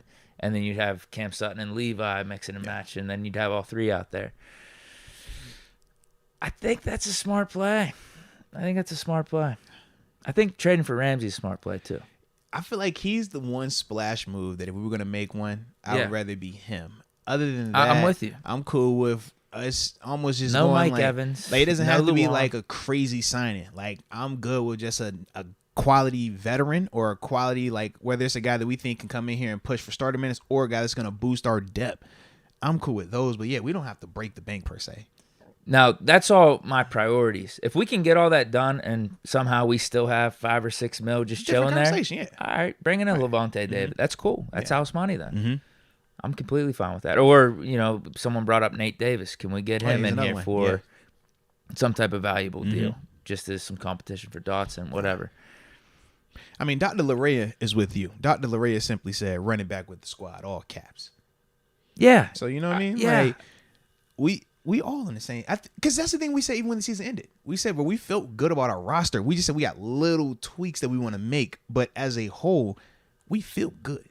Like we're not looking at this team saying, yo, we got 30 holes, we got this, and that. It's like, nah, we're pretty buttoned up. We're young, we're developing, but we don't have necessarily big gaping holes right now. Yeah. That's why bringing it back would make sense to me because I think the defense was playing really good second half of the year. The only problem I think that was, or let's just say the only question that I think could be left in our minds, though, is we didn't go up against a Bills with Josh Allen or Mahomes, Chiefs. We did with the Bengals, and we saw how that looked. We gave up 37 points. So I think the one thing that we are thinking is we need that corner. I feel like we need that corner. That's why the draft is there. You could address it there or Jalen Ramsey. So either or makes sense to me. I'm trying to think. Oh, you get it. I mean, draft two corners. Draft two corners. Have them duke it out. I was thinking back to myself too in that second Bengals game. How healthy was TJ? Not that healthy. Wasn't it like early on when he first was coming back too, right? Not that healthy. Yeah. What was going on with our cornerbacks too? Weatherspoon wasn't out there. Yeah. Because I think all that Wallace context matters. You know what I mean? Like, Minka, was he banged up a little bit? I can't remember. That was coming off of his the appendix. Yeah, the appendectomy. Yeah. Because I was thinking about all of that during that time frame. Like, we gave up points. I was like, wait, was something else going on in there that like contributed to that? I felt. But for sure, all good. Good combo though. I like it, man. I like it. All right. Got a couple of these soups. I think maybe one. And that we go to this next topic. So we got one more. This one's from a while back. All right. Black and Yellow Texas Steel Shout out says, to Black and Yellow Texas Steel. Let's get it. we getting Najee on the show or nah? We have to put a request in. Yeah. I don't know if we can anymore. Oh, actually, you know what? There might be a conflict of interest. Somebody on the show been trying to get rid of old Nash. And then it's another person that frequently visits the show. They have also been trying to get rid of Nash. I drafted Robinson in the franchise too. You were happy about it on IG. Yep. Push on. They believe you. Yeah, man. Mm-hmm. If Nash checks the tape, it's gonna come up. It's gonna come up. We know for a fact it's gonna come up. Yep. This is true. He needs to look through all my tapes though, because I said he was gonna be a top 3 running back going into the season. Mm-hmm. And then after that, what game was it? The Falcons game. Yeah. I didn't really want to trade him. Yeah. He needs to look through all the tapes. How many games was it until that Falcons game? You said We ain't played him early. We played You him know what, late. though? I will be honest. I wasn't, like, pushing to trade him. You weren't against it, though. But, yeah, I wasn't against it. If you're offering me second round, first round pick, whatever. And then we saw the Colts game where he got hurt. He was the worst looking running back out there. Benny Snell was killing it. Anthony McFarland looked unreal too. Looked so fast. He did. And then he was hurt. Like, combined with him being like hurt, I'm like, wait, shouldn't we just sit him a little bit so he can get healthy? Like, I think we could roll with Benny Snell. Look how good Benny Snell was looking here. Then Najee Harris didn't practice that week. Went to the Fountain of Youth, man. Went back to the big guy hyphy. Came out there and was the healthiest he had all season in that Falcons game. You know, Marshawn got him as top five running back. I saw that too. Shout out, man. Let's go. Deontay Johnson and TJ Watt. This dude is a freak. This has to be one of the regulars. He just changed his username. Did you say he's a freak? No, he's a frequent person in the chat, frequent user. I was like, Lord. So I don't know who this actually is. But either way, shout out to you, DJ and TJ. He says, love seeing KP8's off-season workouts because Big Belly Ben, would just chug beer and tug his worm in the off-season. Hey, son, no more dad bod Ben. Give me Fabio Kenny. So what is wrong with people, bro? There's just different styles for different players, different approaches. Yo. Even in his retirement, he's still getting sprayed every once in a while. Shout out to Seven, man. Listen. Like, clearly I'm a fan of Pickett putting in the work. But I don't care what the hell Seven was doing in the offseason. This dude was a legend when it came to football. As long as he could throw that arm, man, or throw that football with that arm, that's all that matters, man. Yeah. God, that man, big belly Ben. I don't think I've ever seen Ben have a big belly. He just looks big, but he never looked like fat. I mean, just from a person that was around it. He never looked fat to me. He just looked big. Didn't even see him walk around the facility. He was just a big body, but never like a out of shape, gross looking, nothing like that. Not like a Jared Lorenzen or nothing, Like when I think of like big, I think like Jared. I'm like, bro, that was a big man. Seven just like he always remind me of like a left tackle. Like he's built like an offensive lineman, like tall, good frame on him. Shit, man, athletic as heck though. I told you about the beard too. The beard will make facts. it seem like you're 10, 15 pounds heavier. What did we talk about? When the show ended yesterday, man, me and Deke, we got to looking at the camera. We was like, bro, we look so much younger when we shave it off a little bit versus when it's like that facial hair beyond. Dude, both like you look thicker. Like when you look thicker. Me, I look thicker, man. Yeah, it's real. No, 100%. I remember back in the day, even Mac Miller, he started to grow a beard. Bro, you randomly. got that beard, bro. I was like, when did Mac get fat? It changed like, everything, bro. You be like, man, hold on, I need to work out some more. Well, hold on, no, I just got to shave it now. Yeah, it's for real, man. Okay, next one. I think it's AJ Martinez, right? Shout out to AJ. What's happening? He says, "Free Canada." Hashtag free. We still don't know what that means. Free that man. We just gonna roll with it. Free Canada, man. Tomlin doesn't want him doing double reverse screen passes. Sabotage 7. Blessings to all day 2. Happy Friday, Junior. Fish momentum. Let's go. Let's go. Double reverse screen passes. I haven't seen that one yet from Canada. That would be really creative, though. He's capable of it. Don't you hold it against him. He's capable. You know what? That's one thing I should give him credit for because I hate that shit. Yeah. He hasn't done anything crazy like that. No over the top gimmicks. No wildcats. Last crazy thing we saw was the Jalen Samuel pass in the Ravens game. And that was not him. It wasn't. That was Finkner at the time. Yeah, that was Finkner.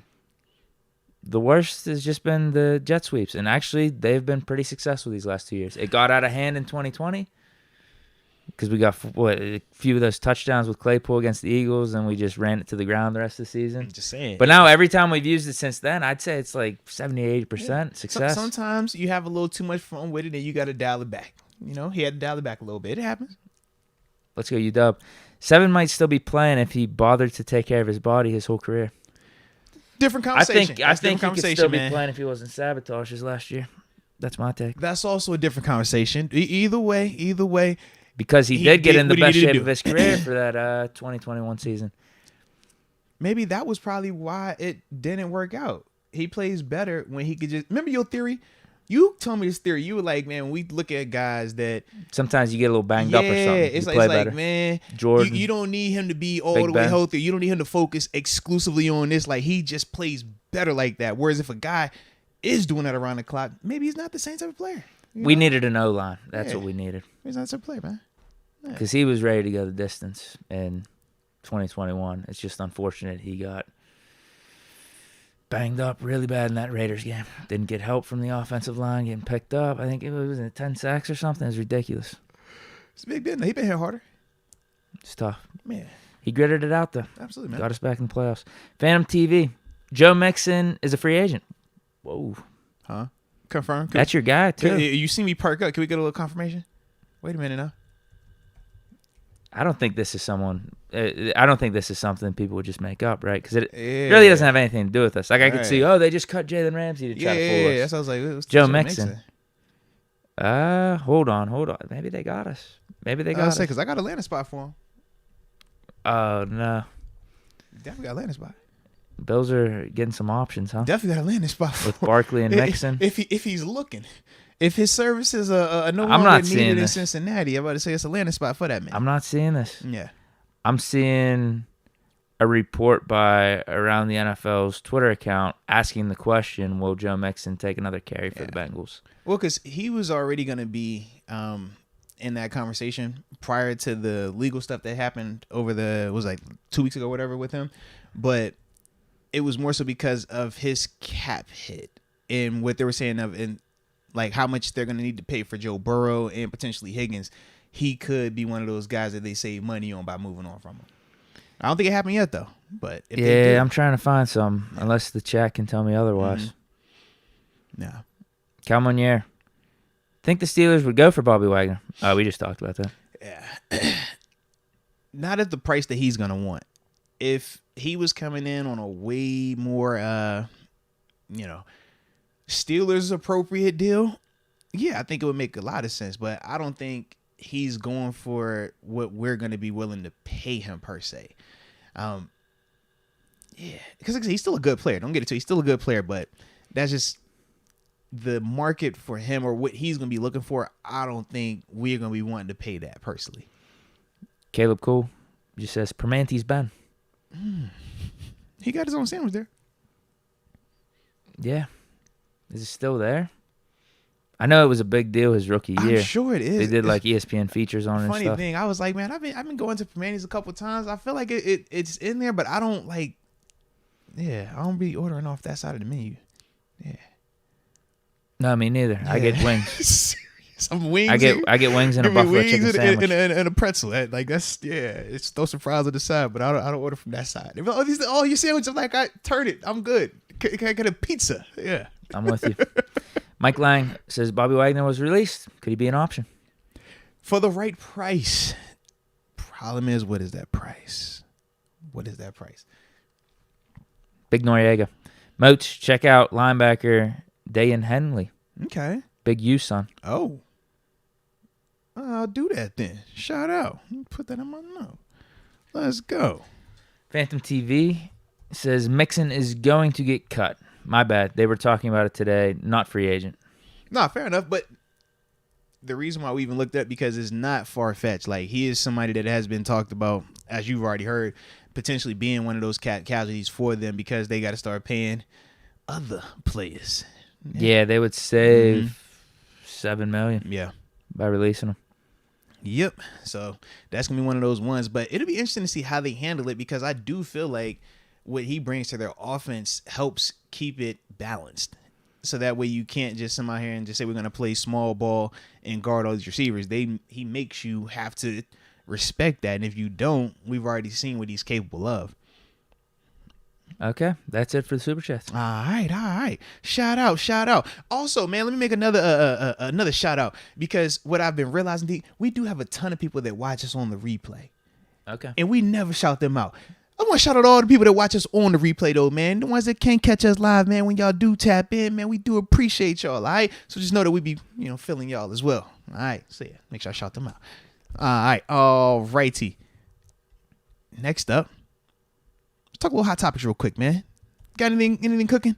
Hold on. Big Noriega says, Moats, read my super chat. Deke skip, bro. Did I skip him? Big Noriega.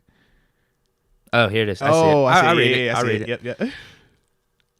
You've said this before. Big Noriega. Crazy how Deke is wanting to trade Najee and Deontay, but they will be here once Kenny is in the USFL or XFL or at home because he's a flop.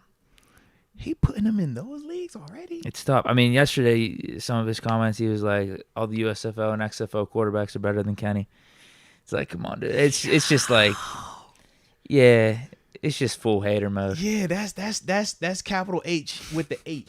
That's but he is the captain of the hater squad. Cause him and R. Barley. Yeah, R. Barley 18. I do remember that. I respect it though. I respect it. I like your game. But yeah, the US. I watched some of them. I don't think anyone's taking these comments serious. I watched some of them XFL quarterbacks, baby. Outside of my dog DiNucci, man, I ain't, you know what I'm saying? Yeah. That's But you know, he did start for the Cowboys on Monday Night Football. I don't know if you know that. That's what DiNucci did. So, but I still would take Kenny over DiNucci if that's okay with you. It's not even a question. Yeah. I'll read this other super chat then too. Cal Monier. Shout out to Big Noriega though, man. He always keep it turned up in here. Let's ride. He says, I think Canada was not the guy for Ben. No shit. Ben should have been his own OC his last year. Agreed. I think Canada could be a nice fit for Kenny. One last shot for Canada. I agree with all those statements. I agree with all of them. Cal Monier. What a great comment. You know how you post comments and stuff to the website? That might need a gold star or something. The gold star, that one right there. All right. That might need to get highlighted. That's a really good one. I think that's a hit on everything I've been saying these last 2 years. Let's go. Honestly. Let's go. Because I was like, going into this year, I don't like Canada, but I guess we got to give him a chance. Yeah. Let's see what he does with maybe a more mobile quarterback, younger guy, whatever. And then we see how the season progressed. Yeah. I started defending Canada a little bit. I feel like him and Kenny could be a good fit. You definitely But I still hate what happened with the whole Ben sabotage. Can't stand it. Yeah, you hit the nail on the head right there. Nice comment. All good there. All good. Around the league stuff, you said? We're tapping around the league. And then after that, man, we got a couple of mock drafts from the fans, from you guys, that we're going to react to today, man. So, yeah. All-pro linebacker Bobby Wagner and the Rams have parted ways. Have you heard? I think I might have heard that one pop up today. Yeah, I think somebody put that on my radar. Shout out to Bobby. I had a really good around the league topic. I was telling you this before the podcast started. You were. And I lost it. I don't know where it's at. Did you lose it coming out of the darkness with Rodgers? I thought it was a headline, and I was like, I'll be able to find this easily whenever we get back to the podcast. And I don't know. I'm trying to think. What else we got going on around the league right now? We already talked about the Titans cuts. You're right. Aaron Rodgers comes out of the darkness retreat. Why do they say it like that, though, bro? They make it sound like he was like in a rock in a cave somewhere, and now he's like appearing with the 10 Commandments by like, you know what I mean? Like he was on a retreat. I think this is the 2022 version of that, or the 2023 version. He's giving me those vibes the way that they talk about. He's risen from the dark. I'm like, bro, what? Oh God, no, it's Rodgers. Oh Lord, yeah, man. You know what I think? I don't know if he's trying to make a big deal out of this stuff. I think more media. Yeah, he signed this deal with Pat McAfee, and I think he's becoming more vulnerable, more open in the late stage of his career. And I just don't think he gives a shit anymore. Yeah, he just says what's on his mind, and everyone else makes a big deal out of it. Like, oh, Aaron Rodgers, look at him getting all this attention. Yeah, I mean, I think he's been a little wishy-washy in the past. I think he's maybe not been. I can't say the best. I don't know what's going on behind the locker room. It's just whenever I compare him to Ben, I feel like Ben's like that dog. Mm-hmm. Whereas, like, I don't know if Rodgers has been that way. He's been a little bit more passive-aggressive. I think he's let down his team more whenever, like, you need to make this comeback. You really need to dig deep. Mm-hmm. But I guess that's not necessarily saying he's a bad teammate. But now he's just, I think he's just to the point in his career. He just doesn't really give a shit, and he's just on the Pat McAfee show, and he's talking about what he's interested in life. Yeah. And he just so happens to be interested in, like, psychedelics and all this other stuff. And I think if anyone has a person like that in their life, you're questioning it like, oh, what's going on with that guy? What's going on? It's just so happened he's quarterback of the Packers, and and he has millions of people know about this type of stuff. Yeah, but good for him. Like if he's finding his own peace, he's finding his own path. Like, it doesn't matter. Who cares? It seems like he's become more content with his life as things go on. You know, I swear by it, man. If you need to go take you a hiatus, if you need to go find yourself, some people just go to California. Others go to the darkness. Some just go to their crib. You know, wherever you got to go to find yourself, find yourself. You know, ain't nothing wrong with that, man. Hey, I'm into Shackadug's and meditation and all that woosah stuff too, baby. And I did my bid. And I'll tell you, I did. Yeah, I'm with you, man. So shout out to Rodgers, man. As long as they keep in a good space, man, I'm all for it. I don't think this changes on where he's going. Or not. Oh, no, I found it. I remember what it was. It does have to do with Rodgers. Hold on. Okay. Hold on. I think it was Packers. Yeah, here it is. Packers are disgusted with Aaron Rodgers. What? Former NFL beat writer says. So the whole darkness retreat doesn't really change anything for what Rodgers could be doing. But if the Packers are just done with him, here's what he says. What's it? McGinn. He says they are done with they are done with Rodgers. He's not coming back. I mean, they're disgusted with him, and they're done with him, and they're moving on. That's more of a news story than Rodgers coming out of a darkness retreat. That's a way bigger story if that is accurate. Yeah. I'm not seeing it on ESPN, though. I saw it on Pro Football Talk earlier. Sheesh. Yeah. Oh, this is like a day ago. Hey. New York Post, Fox, NBC Sports, Yahoo. Oh, yeah, this is actually, I'm late on this. This is 6 days ago. Why wasn't this talked about? I don't know. Am I wrong? I had not seen this as a headline on ESPN or anything. The headline I saw was him in the darkness. That's the only headline I remember, man. Dang. So they don't like him like that. So. You buying it? Yeah. Yeah. So they rolling with the fighting Jordan Loves? That's what they're going to be now? Yeah. Playing second foot of the Kirk Cousins? You could have just said maybe yeah. to the Lions. You could have just said yeah. You could have just maybe yeah. third fiddle. Oh, third fiddle. As long as we know Kirk is at the top of the north, right? I just can't buy it.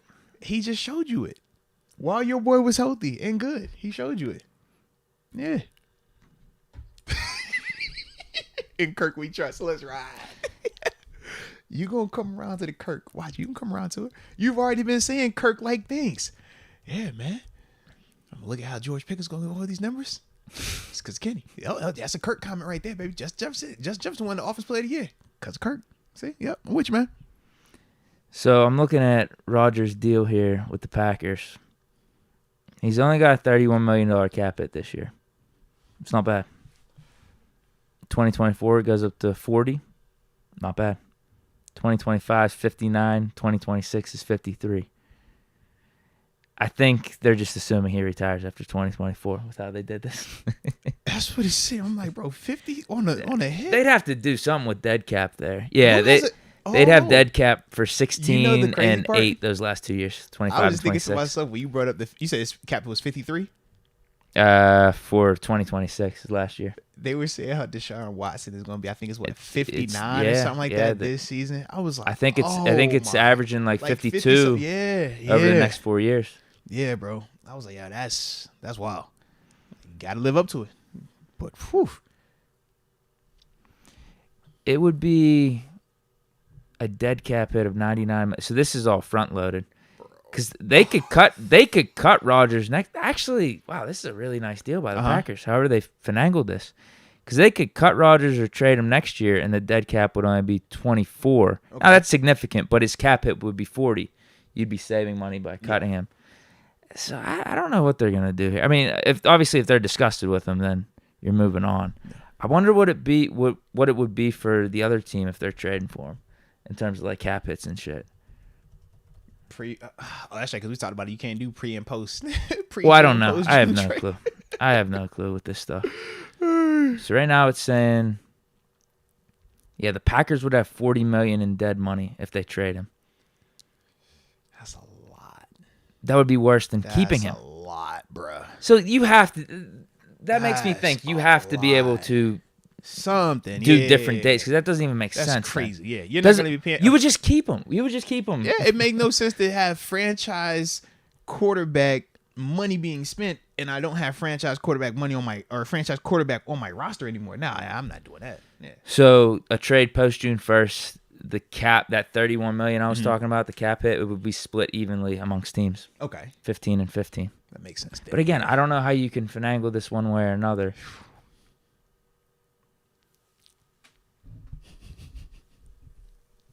I think, yeah, if you're the Jets or the Raiders, then I think you do it because the cap number I'm looking at right here, it's 15. What team make more sense, Jets or Raiders? 15.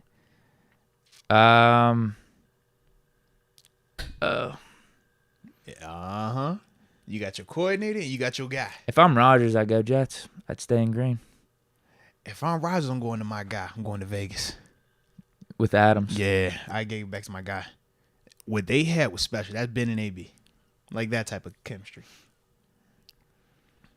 Yeah, I think either or would be fine. Tougher division in the West. Hey, you got the Bills in the East. Say it again. Dolphins and Pats are on You the know what I'm downswing, though. But you know who in the East? You ain't trying to see that twice a year. You don't want that. You ain't trying to see that twice. I don't know if Rodgers is scared of that. He ain't got to be scared, man. Man, you know how many people it got beat up or in the ground because they weren't scared? Plenty of people think, hey, man, cool, that's fine. We don't want you to be scared. Make it more exciting. Yeah. I think the Jets would be more intriguing with the young talent on offense, what he could do. Taking after Brett Favre's path. Could he do it better with New York? I don't think he was to. Do you think he was to do that? The Favre footsteps, like Exact Favre footsteps. literally. Like, bro, I don't think he was to go there. Like, that's gonna be too like, yo, this is identical. Yeah, I think either team makes sense, really, in reality.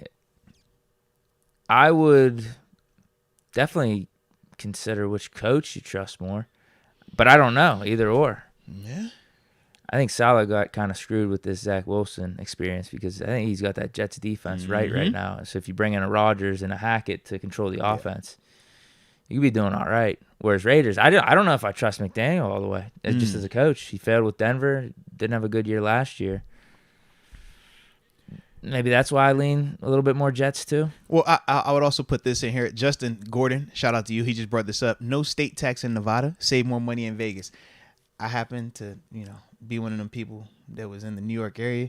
It cost a lot. New Jersey, Yeah. not as expensive, but still gonna cost. He might be one of the ones who want to stay in New York, though. No, hell, you never know. But either way, he definitely will save a little bit more money in Vegas with his check. Yeah, I was wondering because we talked about this a little bit ago with like Rodgers versus Carr. Like, how much of a cap hit would Rodgers be? Would it be like $50 million on the new team, and then you'd have to give up draft picks and stuff? Based off this information right now, you're only dealing with $15 million. That's it, yeah.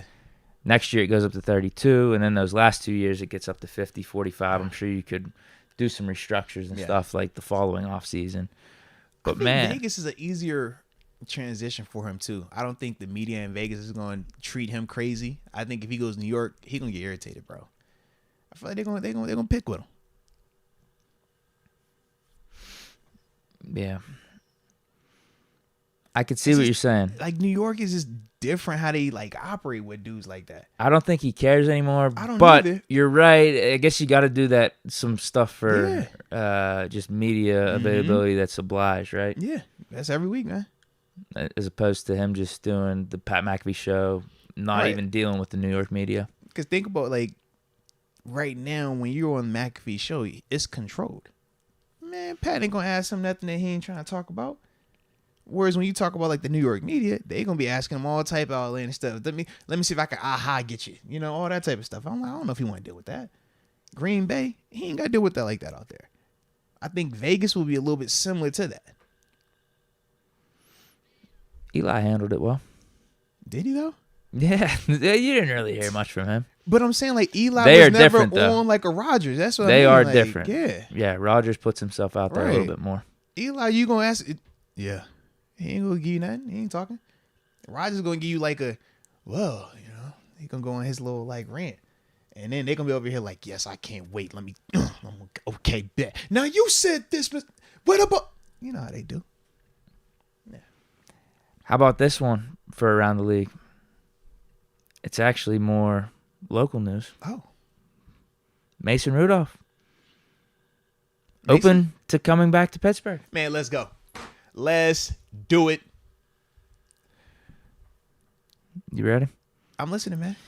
So, this is from the Tribune Reviews. In Mason we Tim trust? Benz Tim Benz, okay. says Rudolph will test free agency but isn't ruling out a return to Pittsburgh. According to a text exchange on Wednesday with a source close to the situation, Rudolph's primary goal is to explore his options outside of Pittsburgh. However, he wouldn't close the door unnecessarily on another contract with the Steelers. I think part of that, too, is whether or not Mitch is back. Yeah, that's what the headline reads. Won't close the door on Steelers if team moves on from Mitch Trubisky. Once again, I think this is Mason just proving that he is the perfect professional. He says what he's supposed to say, even when he gets ridiculed, when he gets backdoored, when he gets disrespected, and all the other stuff in between. He continues to conduct himself in a professional manner, man. And I got a ton of respect for him, man, because it's not easy. It's very easy to go up here and really say stuff, really attack people and come and do that. But for Mason, man, like, I think it is dope for him to be able to be candid. He said that, yeah, he is looking for other opportunities elsewhere. But you never want to close the door here because, like you said, man, Kenny's a starting quarterback. Cool. If Mitch and Mason are no longer on the roster, who are the backup quarterbacks? We only got how many draft picks? So we going into a season, Kenny is the guy, and then 2 7th-rounders or a 7th-round and undrafted guy. Like, for Mason, he's not silly. He understands the business element of it. Of, all right, I might not get the money that I want on this open market, but if I find it where, you know what, I can get 2 to stay here. No matter what, you're probably going to be a backup. I'm going to stay here. Yeah, it could be a scenario like that. He looks and says, what if Kenny goes down? What if Kenny struggles? There's nobody else up here. I can go here and guarantee my spot for at least this season. And then we'll go from there. We'll see what that looks like if another opportunity emerges here in Pittsburgh. Or do I leave and test the market again? But yeah, for him, man, he's definitely handling it the right way. Like I said, it's not easy to do, though. Every single time. I mean, think about it. Like, you're smirking at it, right? Like, this is a dude job we talk about, bro. Like, for him, man, he feel that every single day. But he handling it right, though, man. He definitely handling it right. He's taking a page out of what they teach you in the corporate world. Yes. Do not burn bridges. Yes. Whereas most people, it's like, bro, nah, F that. I ain't coming back here. Bump that. I don't care what y'all Mitch doing on the is borderline burned the Yeah. bridge here with saying, like, I think I signed a little too soon. He's still on the roster. It's like, you got to be, like, you don't want to just throw that out there because you never know how this thing could all play out. You never know. For Mitch or for Mason. Maybe it's not this year, but who knows, even if it's a year from now. Like, we just don't know, so you don't want to have a hard stance one way or the other. But I think Mason was clear, though, with that answer of, I'm looking for other opportunities elsewhere first. That's what it says. Primary goal. Yes. Yes. Well, I didn't even think this was an option, and I don't know how sincere he is with coming back to Pittsburgh part of this statement, but if he's actually willing, I think he'd be the perfect backup for us. Of course. Him and Mitch. We talked about both of them dudes. They fit. Mason would be cheaper than Mitch. Yeah, absolutely. Familiar, homegrown. Yeah. It's just, if you're Mason, what is the draw? Do you feel that the team would ever switch from Kenny next season? Do you feel You're like just thinking Kenny injury. is right? Do you feel like Kenny is going to play bad enough for it to get to that? Or do you think he's going to get hurt again? Those are some of the things you got to weigh, but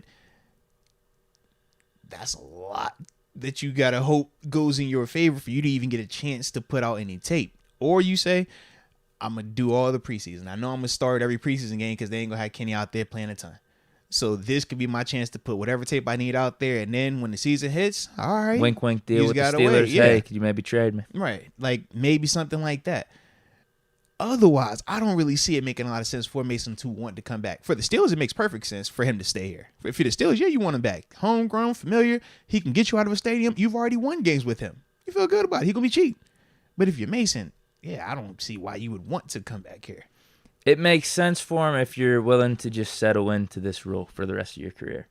If you want a new challenge, it makes no sense. But think about what you're saying. Settle in this role for the rest of your career. You don't have a career if this is what you're settling into because you never proved that you could be a guy. You can be career backup. Make some money doing that. All the career backups that you're going to bring up, though, have had more success. That's the problem. This is the same thing we talked about with Landry. It's like, yeah, you can stay here and be Ben backup. Ben backup. All right, cool. After a couple of years, it's like, nah, we're going to bring in somebody else. Dobbs, what's up, man? Batch made it a while. Batch had already been a starter in this league. Batch had already started in Detroit. Won games in Detroit. He had moments, too, when he came in as a backup. We can't look at Mason and say, Mitch Trubisky has the chance to do a Charlie. To go, and if he wanted to say, I'm going to be a career backup going forward, he's the prime candidate because he's already proven that he can win. He has a Pro Bowl under his belt. He was a pedigree guy. Now he could be the guy that, hey, mentor Kenny. Talk to Kenny. If Kenny gets hurt, you're the guy to come in, and we would feel fine with that. Yeah, I don't think that Mason is on that level yet, though, because he hasn't had the type of success that a Mitch has had to even say that I'm going to transition to being a backup going forward. Yeah. I think the other way it would make sense is if you're just going to be considered a backup to any team that's going to sign you. And you see Pittsburgh, you're like, familiar place. Yeah. If there is an injury or something, I like my chances to succeed out on the field just because of all that familiarity. Yeah. But that's really all you're banking on because... And that's a one-year bank. Yeah, it's a one-year bank and...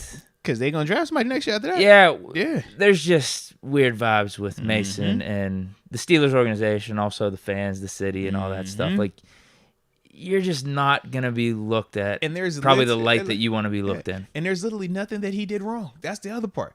It's like, bro, you ain't do nothing crazy on your part. He's been all class, actually. This is just how it goes at times, man. It's not always fair, but this is how it goes, man. Yeah, if he's serious about this option, I'd love to have Mason back as the backup. I'll be honest. Yeah. Get him back for a couple mil or something. Yeah. What do we do with Mitch? For the Steelers, absolutely. For Mason, I'm like, bro, man, you better go somewhere else. All right. Hey, if we could lock in Mason for like 2 or 3 mil, that makes the Mitch cutting scenario. Oh, yeah, you ain't tripping on it. Yeah, I think I'm fine with that then. And then because then you're actually saving like 5 or 6 million. Then I'm either going with the second 7th round pick or undrafted. I'm gonna bring in a quarterback. So I got me another guy on the roster, a practice squad development guy, and I'm good. Yeah. But if I don't have Mitch or Mason, I think I have to upgrade my backup quarterback room. So now instead of me saying 7th round pick, I'm drafting the quarterback. It might be 4th round. It might be 3rd round. Or you spend a little bit on a Brissett or a Case Keenum. But those are some of the avenues that we got to look at. But yeah. But that creates a potential issue, though. What? Just the backup quarterback thing now, when I think of that. But we've already Mason talked about opening the doors to the return. Yeah, just in the sense of when we say if both of those guys leave, we have to use assets or resources to replace them. Even though we don't value them on the team right now in the sense of, man. Oh, yeah, that's why I think you see what I mean? Like, it's a great scenario if you could keep them. A little bit. Yeah, if you could keep them, it's great. If they leave, you got to take some of that free agency dollars.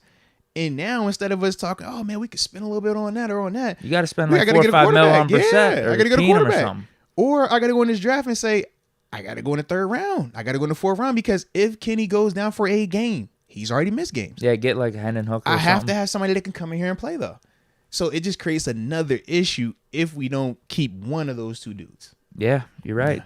That's why I said, like, keeping Mitch isn't the worst thing because you cutting him, that creates $8 million in dead cap or cap space then.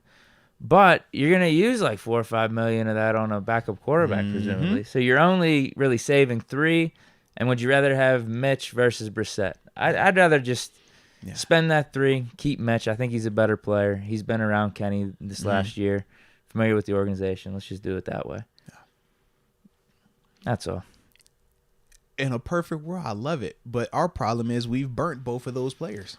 Right. Now, I still think Mitch wants out. We haven't heard from him yet, though. So it's funny. We talk about like the burning the bridge. It's kind of like the reverse order for the Steelers. Like y'all kind of, messed them over early on. And now we're kind of looking like, yo, y'all should still stand by our backups, though, because this helps us out. This is a great situation for us. And them dudes are kind of like, bro, why would I want to do that?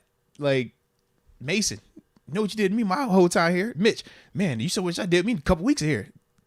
I don't see why either one of them dudes would want to stay for that. Mitch is at least getting paid that like $8 million or that salary Right. or whatnot. Mm-hmm. So it's all on what he weighs. Does he just want more money this year, or does he want another opportunity and maybe you're getting paid less? Yeah. We'll see. We shall. Go back to the super chats. Yeah, and then after that, quick. we'll tap into those mocks real quick after that, man. Okay, I think we are at Phantom TV. He says Let's my go. mock was sent on January 28th. All right. No. It's been trust me, I had plenty to pick from. So we chose a couple. We're gonna keep doing this thing too, man. So don't trip. Then we got Misery TV. Thoughts on the Bobby Wagner release?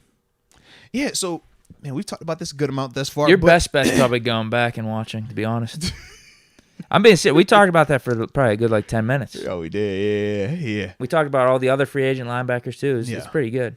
Not without a doubt. But essentially, it's just like, all right, if the number's right. That's what I think we both came down to. Because he's still a good player, but for the dollar amount that he's coming off of and what he's potentially going to be looking to get again, I personally don't think that we're going to like that on a 17-game sample size. I don't think we're going to enjoy it when we look at what we're going to have to pay for that personally. Well, that's it for the super chats. Sweet. So, I believe it is now time to react to some fan mock drafts. So, once again, man, y'all keep sending those mocks in, whether it's moatswinners@gmail.com or arthurmoats.com. Whichever one you want to send them into, send the mocks in, and we're going to react to them, all right? So, first up on the docket, man, we got the homie Damon Brown.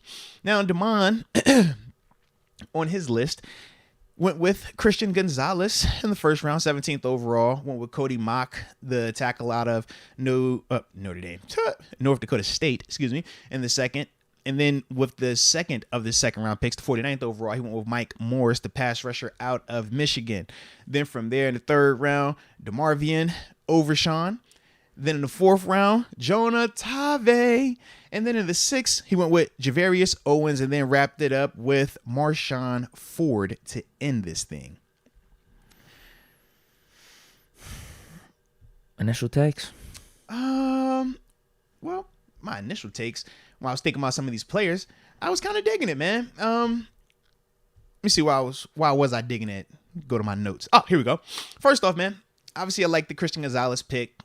I think he's the best all-around corner in this draft, just based off what I've seen thus far. I'm still going to be checking some more tapes on some of the other guys, but to me, man, I like that move a lot. When you talk Cody Mock, good player, good size on him, plays hard. The big question is going to be competition because he was at North Dakota State.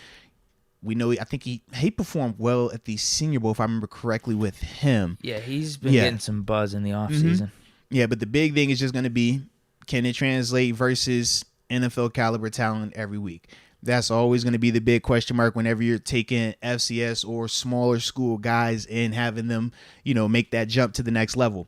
Mike Morris, I like his game a lot, man. He's a big body outside linebacker. Gives me Zadarius Smith vibes when I watch him play. He rushes the passer well, but he's not a speed rusher. He's a power rusher, but he is very smooth and he understands what he's trying to do. So I like that heavy-handed dude. So I wasn't hating on that one.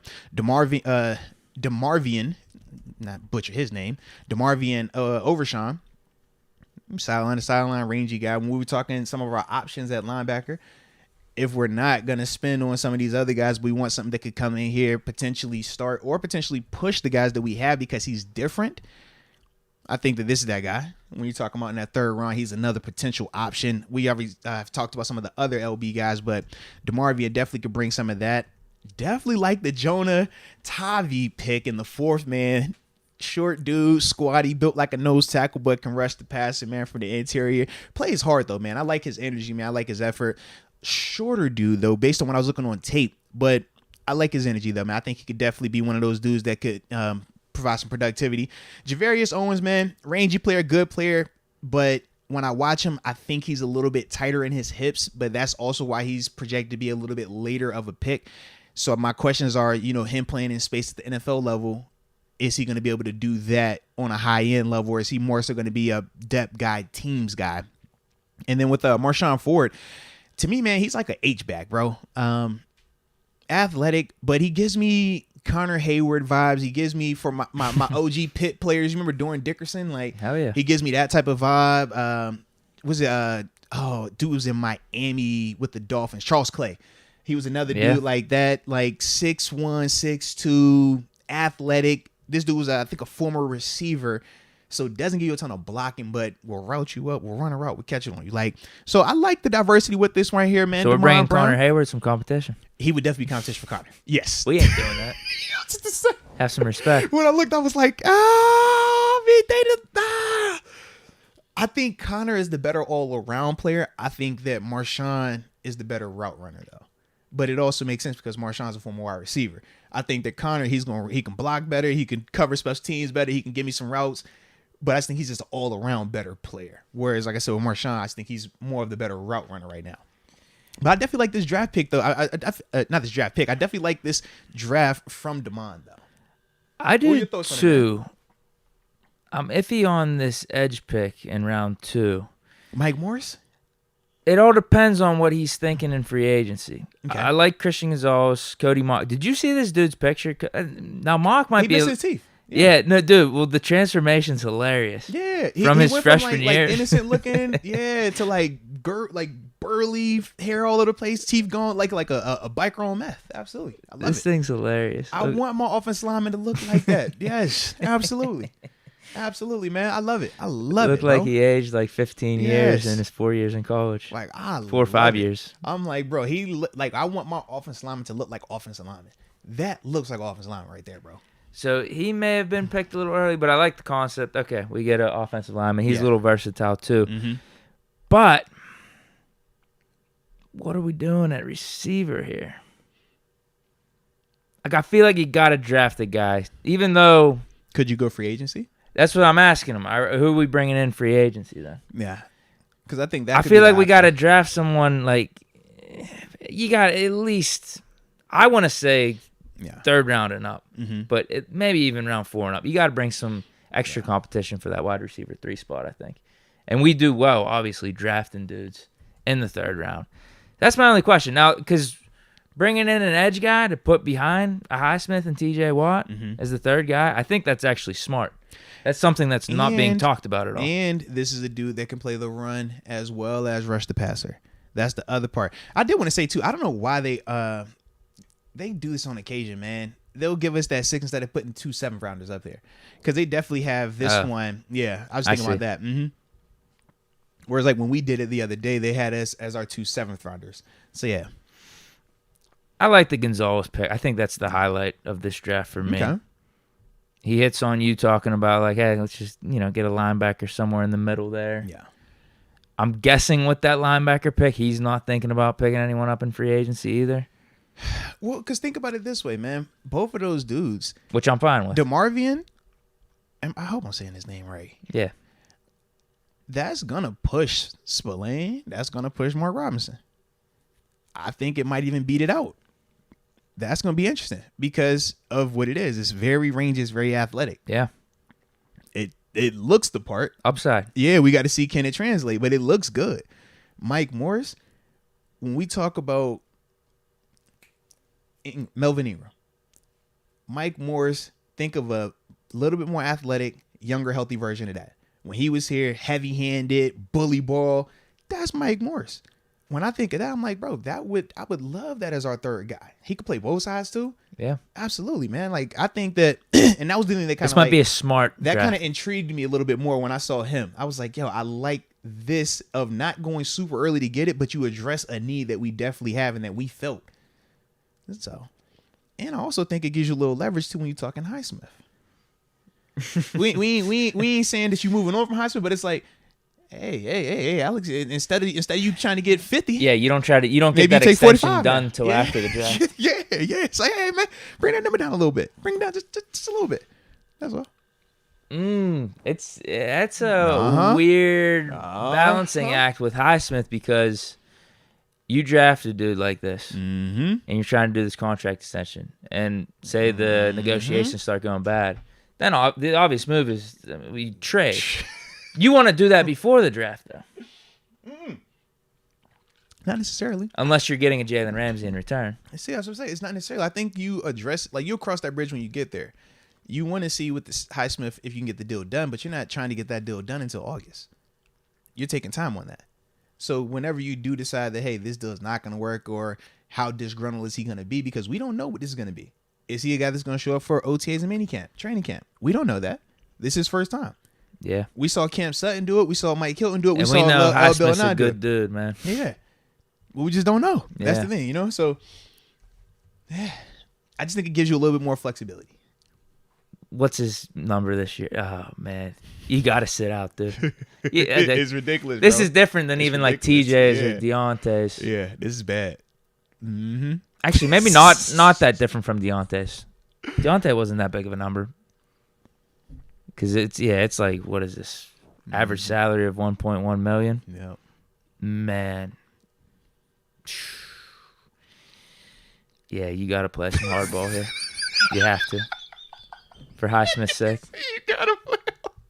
But that's why it's like, if you bring in, the edge rusher, you potentially give yourself some flexibility if you're the Steelers. What was Deontay? Because it's got to be something. They were both third-round picks. Mm-hmm. Deontay was, oh, man. Yeah, he was in that range, too. Mm-hmm. Remember, Deontay went there for OTAs? Remember that? I was a little bit harsher on Deontay with his deal.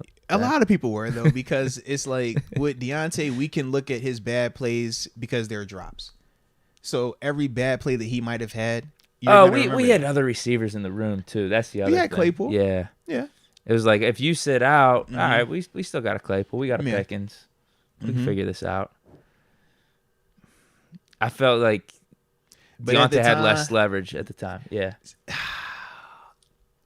Well, Yes I guess, and no, because we didn't look at depends on what happens with this draft. Let's say we didn't look at Pickens like that when we were talking about his deal, though. Because Pickens, we had just drafted him, but that was still one of those ones of like, all right, what is he gonna be? We know he was coming off of the injury. We know he didn't play a lot, but he had the nice play in the championship game. So I don't think we like necessarily looked at that and was like 100%, yeah, we can move on. I think Claypool was the one, though.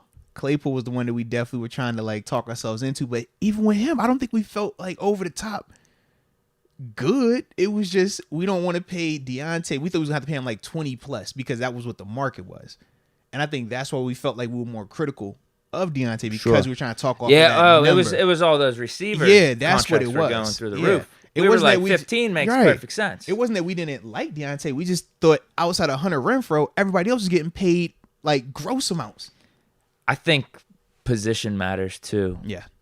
You're always looking for that primetime edge rusher. Mm-hmm. We already got a TJ Watt, and if you have two, Yeah. that's special. Whereas receiver, we've seen it so many times. Especially here for us. I don't know if it's because we've had Ben that we overlook it a little bit and just like, you know what, man, we just draft another receiver because that's all we've done, really.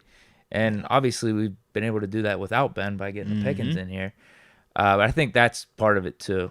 You know what I mean? And we already had a couple guys on the roster, like a Claypool, and then we drafted a Pickens.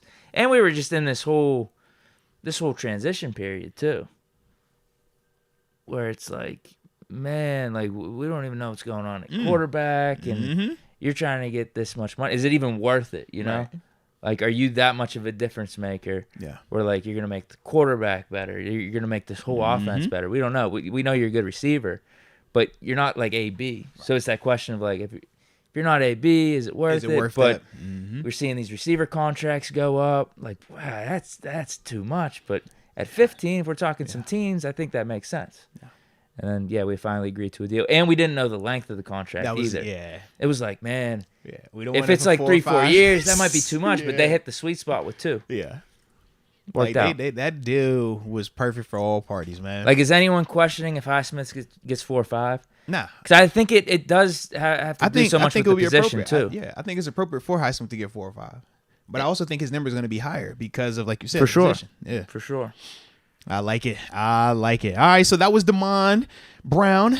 Shout out to him in his mock draft. All right, the next one we're going to go to is from Jesse Southworth. Shout out to Jesse Southworth. All right, so with Jesse, these are the way that Jesse did the picks. Man went with Devin Witherspoon, 17th overall. Then after that, Osiris Torrance. Then after Osiris, we went with Darnell Washington, the Freakazoid. Then DeJuan Jones in the 3rd round. Jonah Tavi making another appearance in the 4th. Clayton Tune. Shout out to the quarterback. And then wrapping it up in the 7th round, Drake Thomas out of North Carolina State. With this one, I like it, but it was different for me. Definitely like the Devin Witherspoon pick. I think he is a really good player. We talked about him in terms of the big three, Devin Witherspoon, Joey Porter Jr., and Christian Gonzalez. So I definitely like that element of it. Love the Osiris Torrance pickup in the 2nd or at the 32nd overall spot. I mean, you talking about a dude that has the prototypical size, power to play in the run game, people mover, but also can pass block. Yeah, I like his game a lot. I like him. Then Darnell Washington. This was a little bit overkill, but at the same time, it does go with the theory, though. When we're talking some of the tight ends, I get it because, yeah, my man here is like just massive, man. When you watch the size, the athletic ability, the combat catch and all that, not very twitchy, can play high at times, but yeah, that's the ones that you're just trying to say, you know, it'd be a mismatch in the passing game. You could develop everything else. But definitely like that one. DeJuan Jones, big body right tackle. My problem is he's a right tackle. Could you move him to left? We know that's a crapshoot at times. He's a right, though. That's my only issue. I like him a lot, though, man, because he's another one of them dudes. I like his technique. I think at times he can get a little bit off balance and his feet get tangled up, and that can cause him to get, set down on occasion. But as a whole, I think that he's one of them dudes that if you were looking for a right tackle specifically, I would like him, especially at this value in that 3rd round. I like that a lot. When you talk Jonah Tavi, we just talked about him. Definitely like that pick in the 4th. Clayton Tune. Now, I know this is another 6th round one. When we're talking late in the draft pick, we'll find out how that works out. But in terms of Clayton, man, I think he was accurate. Good touch on the ball, good arm strength, could run. Not going to say he's, anything crazy elite or nothing like that. But when you're talking about value in the late part of the draft, if you're looking for a quarterback that can stand in there and deliver some throws, I think he's worth the flyer on that. So I don't hate that pick. And then Drake Thomas, this dude has a nose for the ball. Like, he finds the football, man, plays extremely hard. I think he has really good short area quickness as well. I just think for the two things that kind of turn me off about Drake and our defense, I think he's undersized. And when you talk about him being undersized, he's not the crazy athlete either. I think he's a good player, but more so is he just going to be a special teamer for us, which is nothing wrong with that. But that's when I look at Drake, I wonder, is he going to have some struggles in our defense? I think if you put him in a 4-3, he might can survive. It's other guys that are undersized like him, not as athletic, that live in a 4-3 and can make some stuff happen. But when I watch him, he kind of reminds me of the cat in Arizona. Oh my gosh, I'm drawing a blank on his name. Lord, he was out there with me. He's out there right now. Dennis Garnett.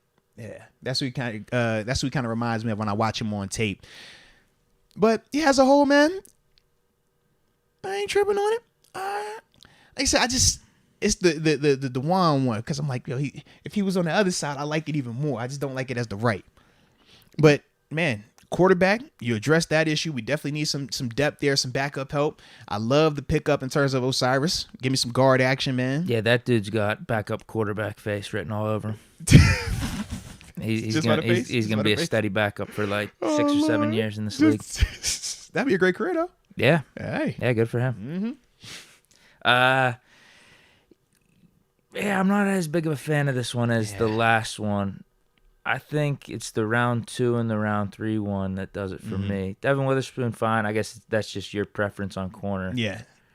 I don't know if Christian Gonzalez or Joey Porter Jr. were available there or not. Osiris Torrance, fine. I don't know if I like picking a guard that high. He's going to be obviously competing with Kevin Dotson. He ain't going to be competing with Kevin Dotson. You think he's got it then? I think it would be Kevin Dotson now. Okay. And shout out to Kevin Dotson. You know, with all due respect to Kevin, I think that I think the size that he plays, I think he's more athletic, and I think he's just more fundamentally sound. Like, when I watch Dotson at times, like, it gets a little sloppy to me. Okay. But that's why if you're taking him specifically, I'm cool with it. If we're going to start going down from him, I'm with you. I'm like, don't Okay. take them dudes that early. That But answered my question, I think then. just because to me, he's the best guard. Like, hands down, I think he's the best guard in this draft. I like him the most out of all them dudes. Okay. Yeah. First 2 picks then, good. I think you took Darnell Washington too high. I think you can maybe get him in the 3rd. That's the one that's intriguing too. You think you can get him in 3rd? Like for our 3rd? Oh, yeah, it might or be. Just in it, because He might go earlier in the 3rd. You're right. But I don't feel like if you're not getting Mayer or maybe that Kincaid dude, Kincaid's also. I don't know if I want to go the whole second tight end approach unless you can get Washington in the 3rd. If 3rd I or could later. get Darnell in the 3rd, Darnell I think has more upside too because of the size he has. He is massive, bro. When you watch him out there, you're like, bro, what is this thing, bro? What is this? Like I said, not very twitchy, but the long speed is there, the combat catchability is there, and he moves really well for his size. And I'm with you on DeJuan Jones. He's been getting buzzed this offseason. And I think the Steelers were interested in him a little bit. The problem is, you're right tackle. You could maybe talk me into this last year with the uncertainty with Dan Moore at left tackle. Like, oh, can we draft this dude and move Chooks back to left? Right. Chooks has said it right, man. Chooks my right tackle. He's fine, so I don't think we over really there. got to worry about it. Yeah. And I don't want my depth. If I'm drafting for a depth tackle, yeah, you're still I at don't round want 3. him in round 3. You're still round 3 right there, where you could get a receiver. That's the other thing that's missing here, in my opinion. Yeah. Where's my receiver at? I think we need a receiver in the top 3 or 4 rounds. Yeah, I would grade this one a little bit worse than the last one. For sure. Yeah, if you're saying Torrance isn't competing with Dotson, To me, Torrance would definitely be an upgrade on the offensive line. okay. Like, I look at him that way. So he's probably thinking with doing this draft, he's putting Jones over at left tackle. He's competing with Dan Moore. That He would thinks have to be Jones it. is going to be our starting left tackle That would have to be. because there's no other reason really to pick him other than that. Because, like, when I think of Torrance, I'm like, bro, he's going to upgrade our run game because he moves people. You know what I mean? Like, you watch his tape, man, he's winning grass. But then at the same time, you can watch him pass protect. Athletic, he can handle some of those freaky dudes that's in the answer. Man, he was going up against the cat in Georgia. Jalen Carter. It was a good matchup, man. Now, Jalen still had his fair share of dubs, but it was like, man, to see him handle him at certain times, I'm like, I don't see a lot of tape of Jalen Carter getting handled. But he was able to do some of that stuff because he's fundamentally sound. But now when Jalen was winning, it was because, like, Jalen's just a freak. He's like, that's why he's going to probably be the #1 overall guy. Yeah. You know, but it was just good to see how they were matching up because I do think that he's one of those guys that wherever he goes, if he doesn't want to go here, it's another place that I might know that could use him potentially. Dude, you only have 1 pick per round. I know, man. I know. I'm just, I need to remind myself of that sometimes. that's the problem. You know how I go with draft season. I'm like, I want him too and him. It's like, dang, can I get them both in that round? I can't. You mean to tell me I can't get Bajan and all these other dudes, all the luxury picks as well? I can't get all that? Dang. All right. Fair enough then. Fair enough. What was the one thing I wanted to say? Yeah, this is kind of off topic a little bit, but dude, how electric is that period of time between the first round and second round going to be for us? Because we are going to have the first pick, and all round, those people bro. are going to be available. So it's just going to be 24 hours of who's the Steelers We're pick. going to go from the high of them first 3 rounds to like dead period. Once that 4th hits, bro, we're going to be just waiting. Like, man, the draft's still going on. That's how it's going to feel until we get to the end in the 7th. Yeah, man. Yeah, that first and second round for us is going to be insane. Yeah. All right. So, Tom, Last one. So that was, once again, that was Jesse. So shout out to you, Jesse Southworth. The last mock that we will react to today is from Edwin Vargas. Shout out to you, Edwin Vargas, man. We appreciate you tapping in with us. Now, as we can see for Edwin, he went with Anton Harrison, big body left tackle, left tackle from Oklahoma. Then after that, went with your boy Jordan Addison. That'll get Deke perked up.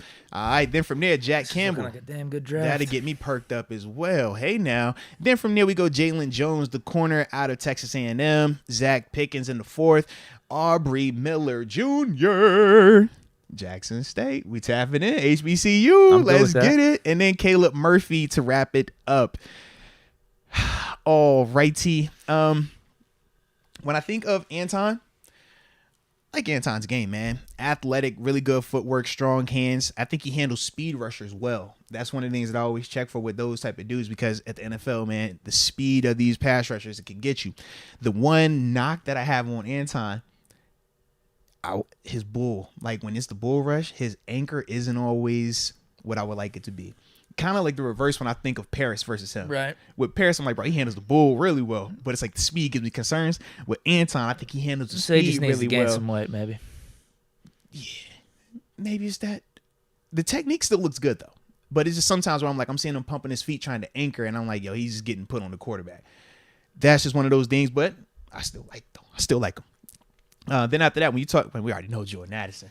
Come on, man. Silky Get him smooth. at 32. This is a no-brainer. I'm about to say, if you It's get a him no-brainer. at 32, Come on. I'm all for. I don't like it at 17. I Come don't on. like it at 17. Love it at 32 though.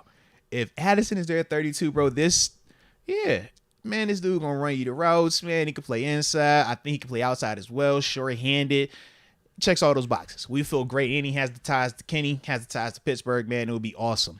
Jack Campbell, y'all know how we feel about Jack, man. This dude, one of them dudes, gonna come down and hit you in your face. Love it. But he can also drop into coverage, man. Zone dropper, man. Reads routes really well. Just plays the game like you're supposed to. Fundamentally sound. You cut his tape on. The first thing you can say, oh, that's a Steelers linebacker right there. That's what Jack looks like. So Literally wore black and gold in college. this is also very accurate, Had those man. block numbers too. This is also very accurate, man. It Looked like a throwback Steelers linebacker. all the nostalgia hits, man.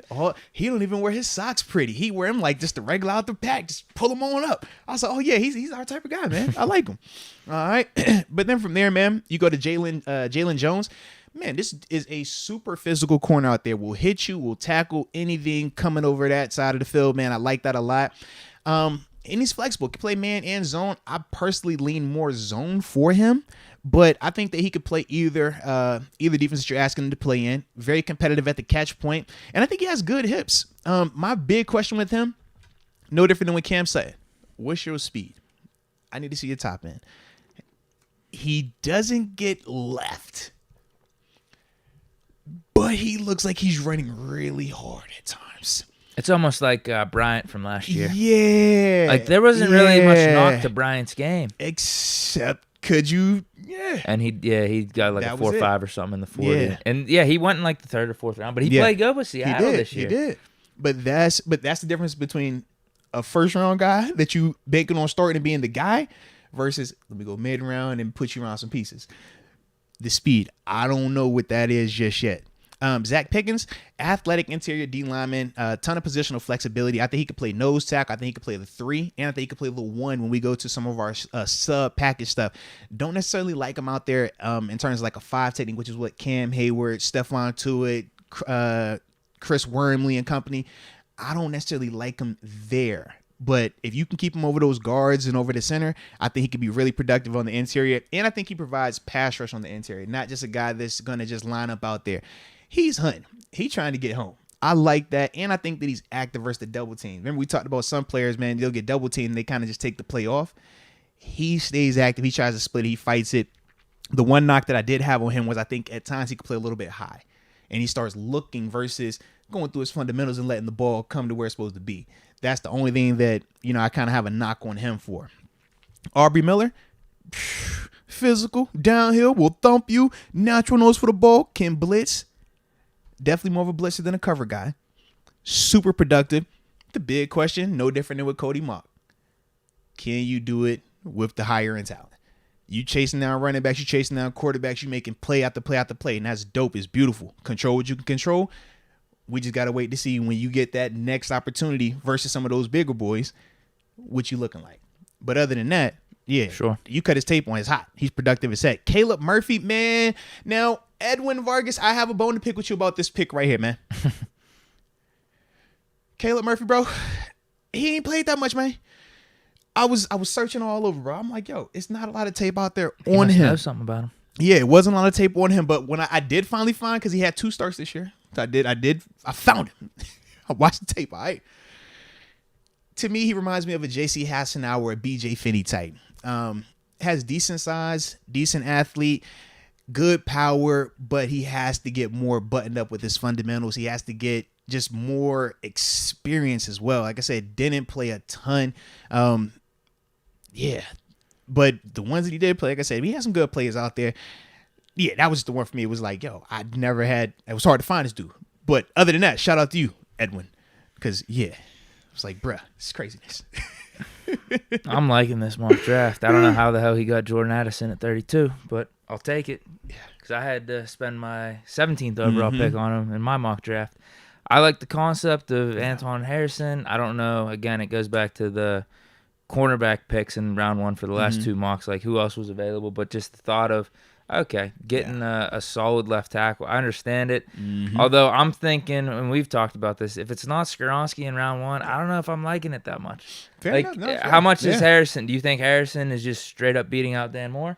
It almost goes back to the question I just asked about Torrance. Yeah, no, that's a fair question, honestly. That's a very fair question. I think that Antoine, I do feel like he would win in the end, but I do think it's going to be a competition. I hate that for a first round pick. And I'm with you 100%. Like the Torrance one, remember we said that was in the second round. So it's like, man, if I'm getting that and you're saying there's no question. Yeah, I love it in the second. I don't want to do it at 17 per se, but I still feel like I'm guaranteed I'm getting an upgrade right here. Whereas with Anton, you're right. I don't know if that's a guaranteed upgrade over Dan Moore. Dan Moore going into year 3. It's different Dan Moore coming out his rookie year versus this dude coming out his rookie year. Dan Moore has had 2 full seasons of NFL guys he's been dealing with. And he got better as the season went on last year. We all could agree with that. And it was certain things that Matt Canada was doing to also assist him. And I think that you can still do that and get what you're going to get from Anton personally.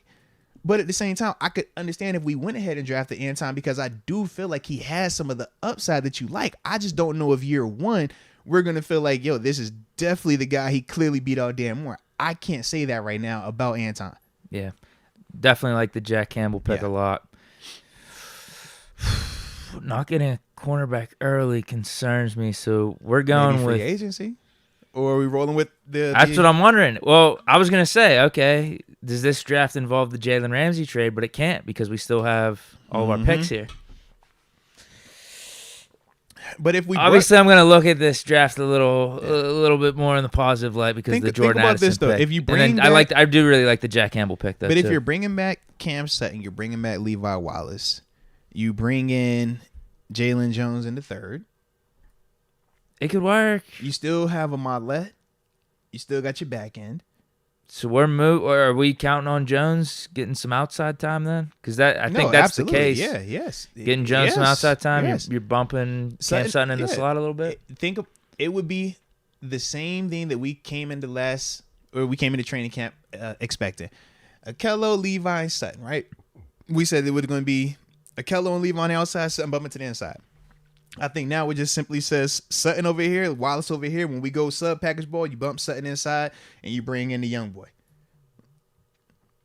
Is there any chance we're bringing back Jackson or Witherspoon at this point? It's been kind of quiet on it, but it's still early. They don't have to make a decision right now. That's the thing. Like you got into when the new league year starts, so it's coming up when that second week of March.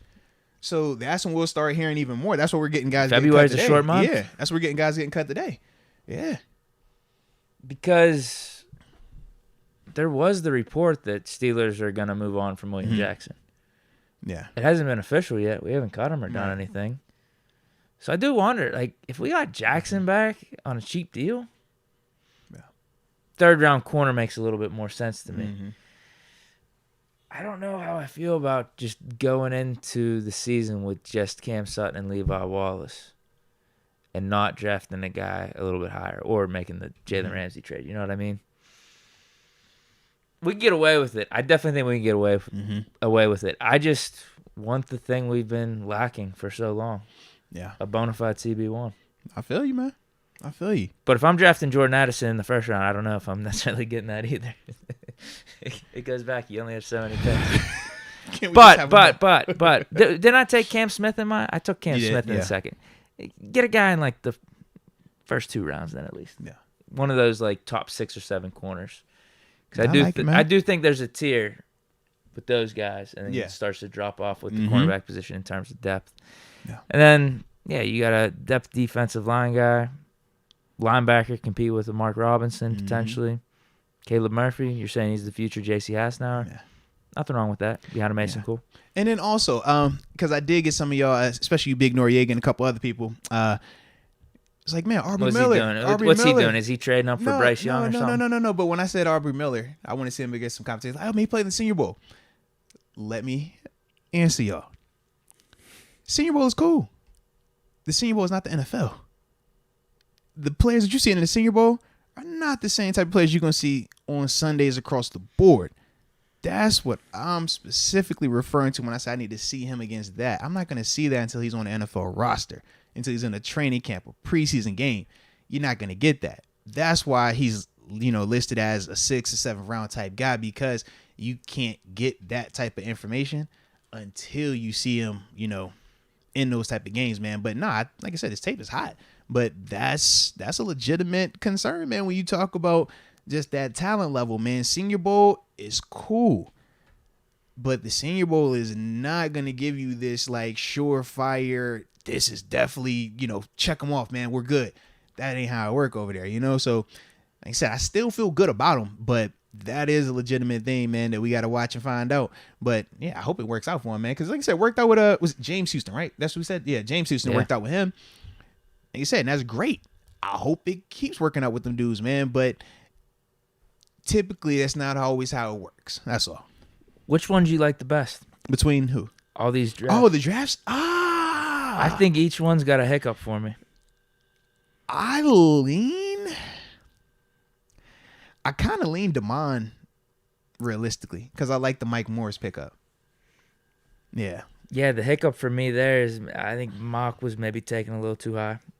Fair. And then it goes back to what we were just talking about. Like, okay, we're using our 32nd pick on a guy that's going to compete with Dan Moore. We don't know if he's going to beat him out. But I like the Gonzalez pick, obviously. Yeah. The Morris pick, I think that's a thinking man's pick right there. Let's get a third guy behind TJ and Highsmith. And a good player. No one is discussing that at all, but I think that's a smart play. And then the linebacker from Texas, you're right. I think he could be a high upside guy for us. Yeah.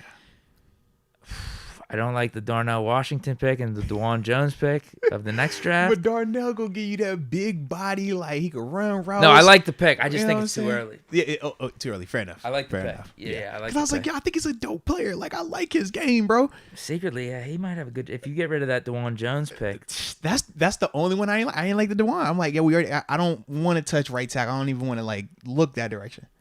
But then for this one, the last one, I don't like taking a corner in the third, and then round one with Harrison.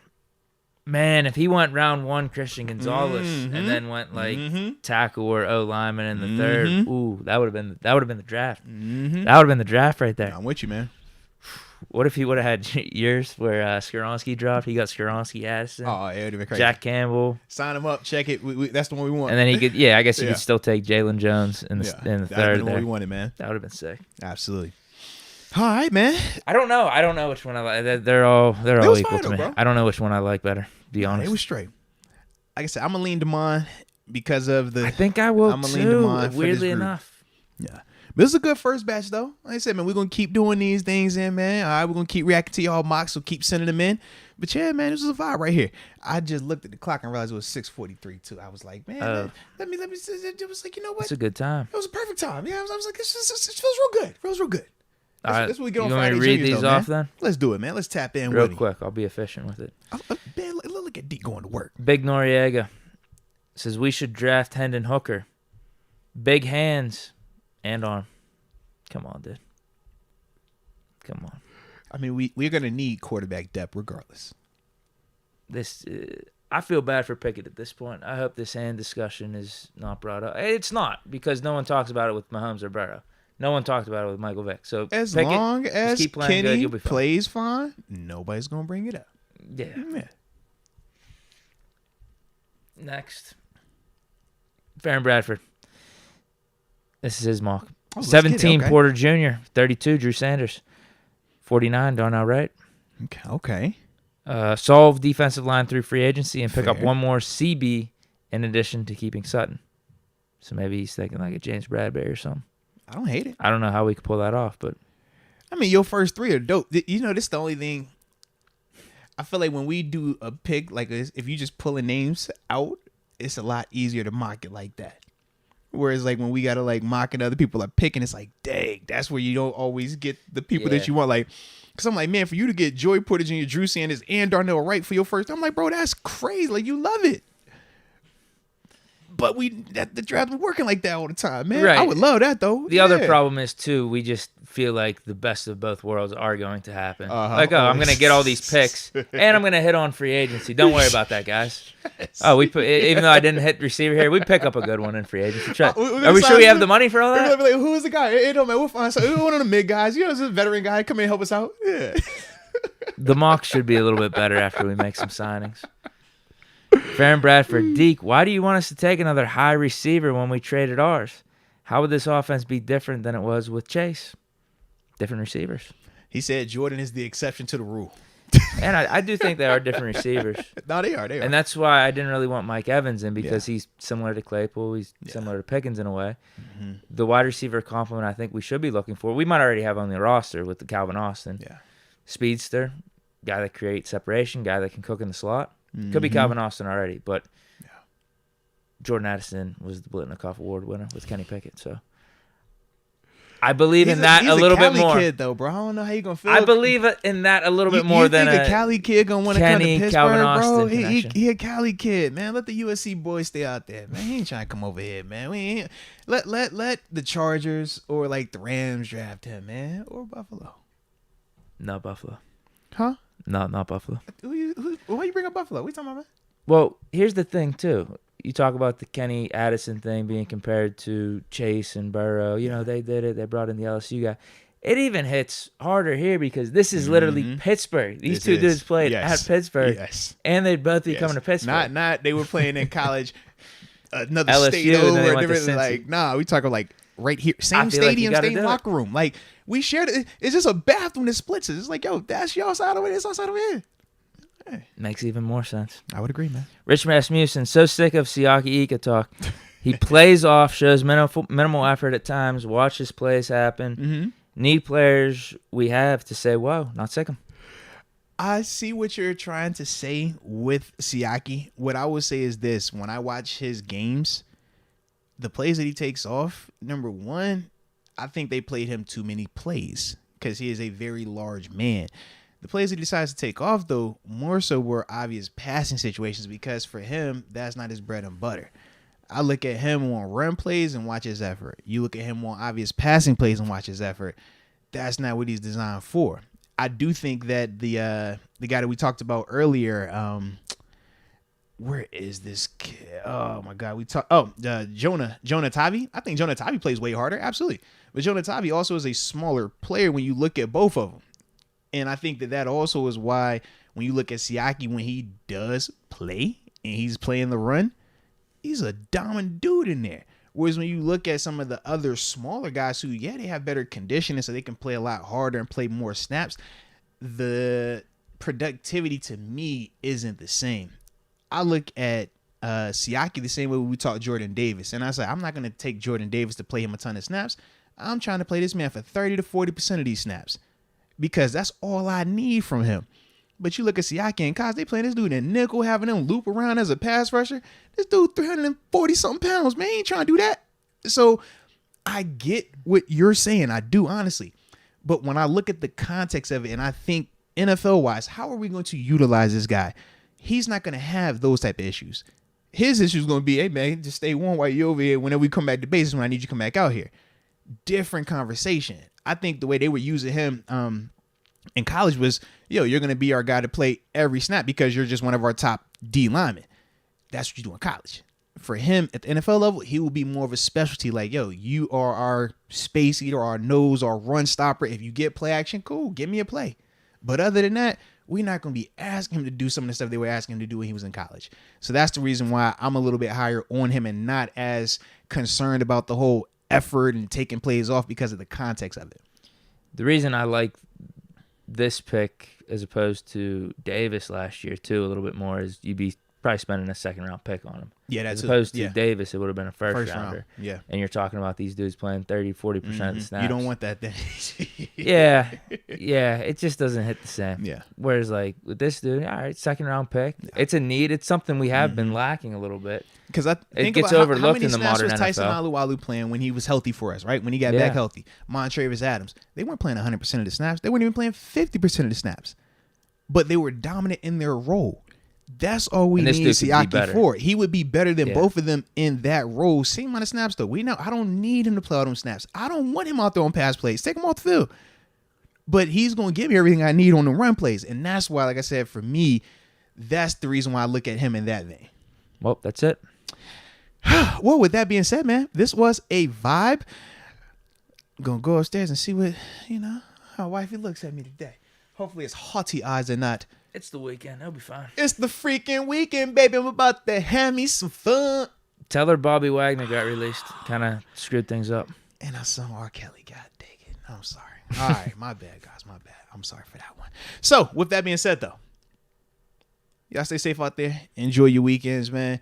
We appreciate the heck out of y'all. Hit that like button on the way out of this thing. Subscribe if you have not done so, and hit the notification bell as well. But either way, you already know we'll be back in the saddle next week, man. And we appreciate you for tuning in. And until next time, baby. Peace.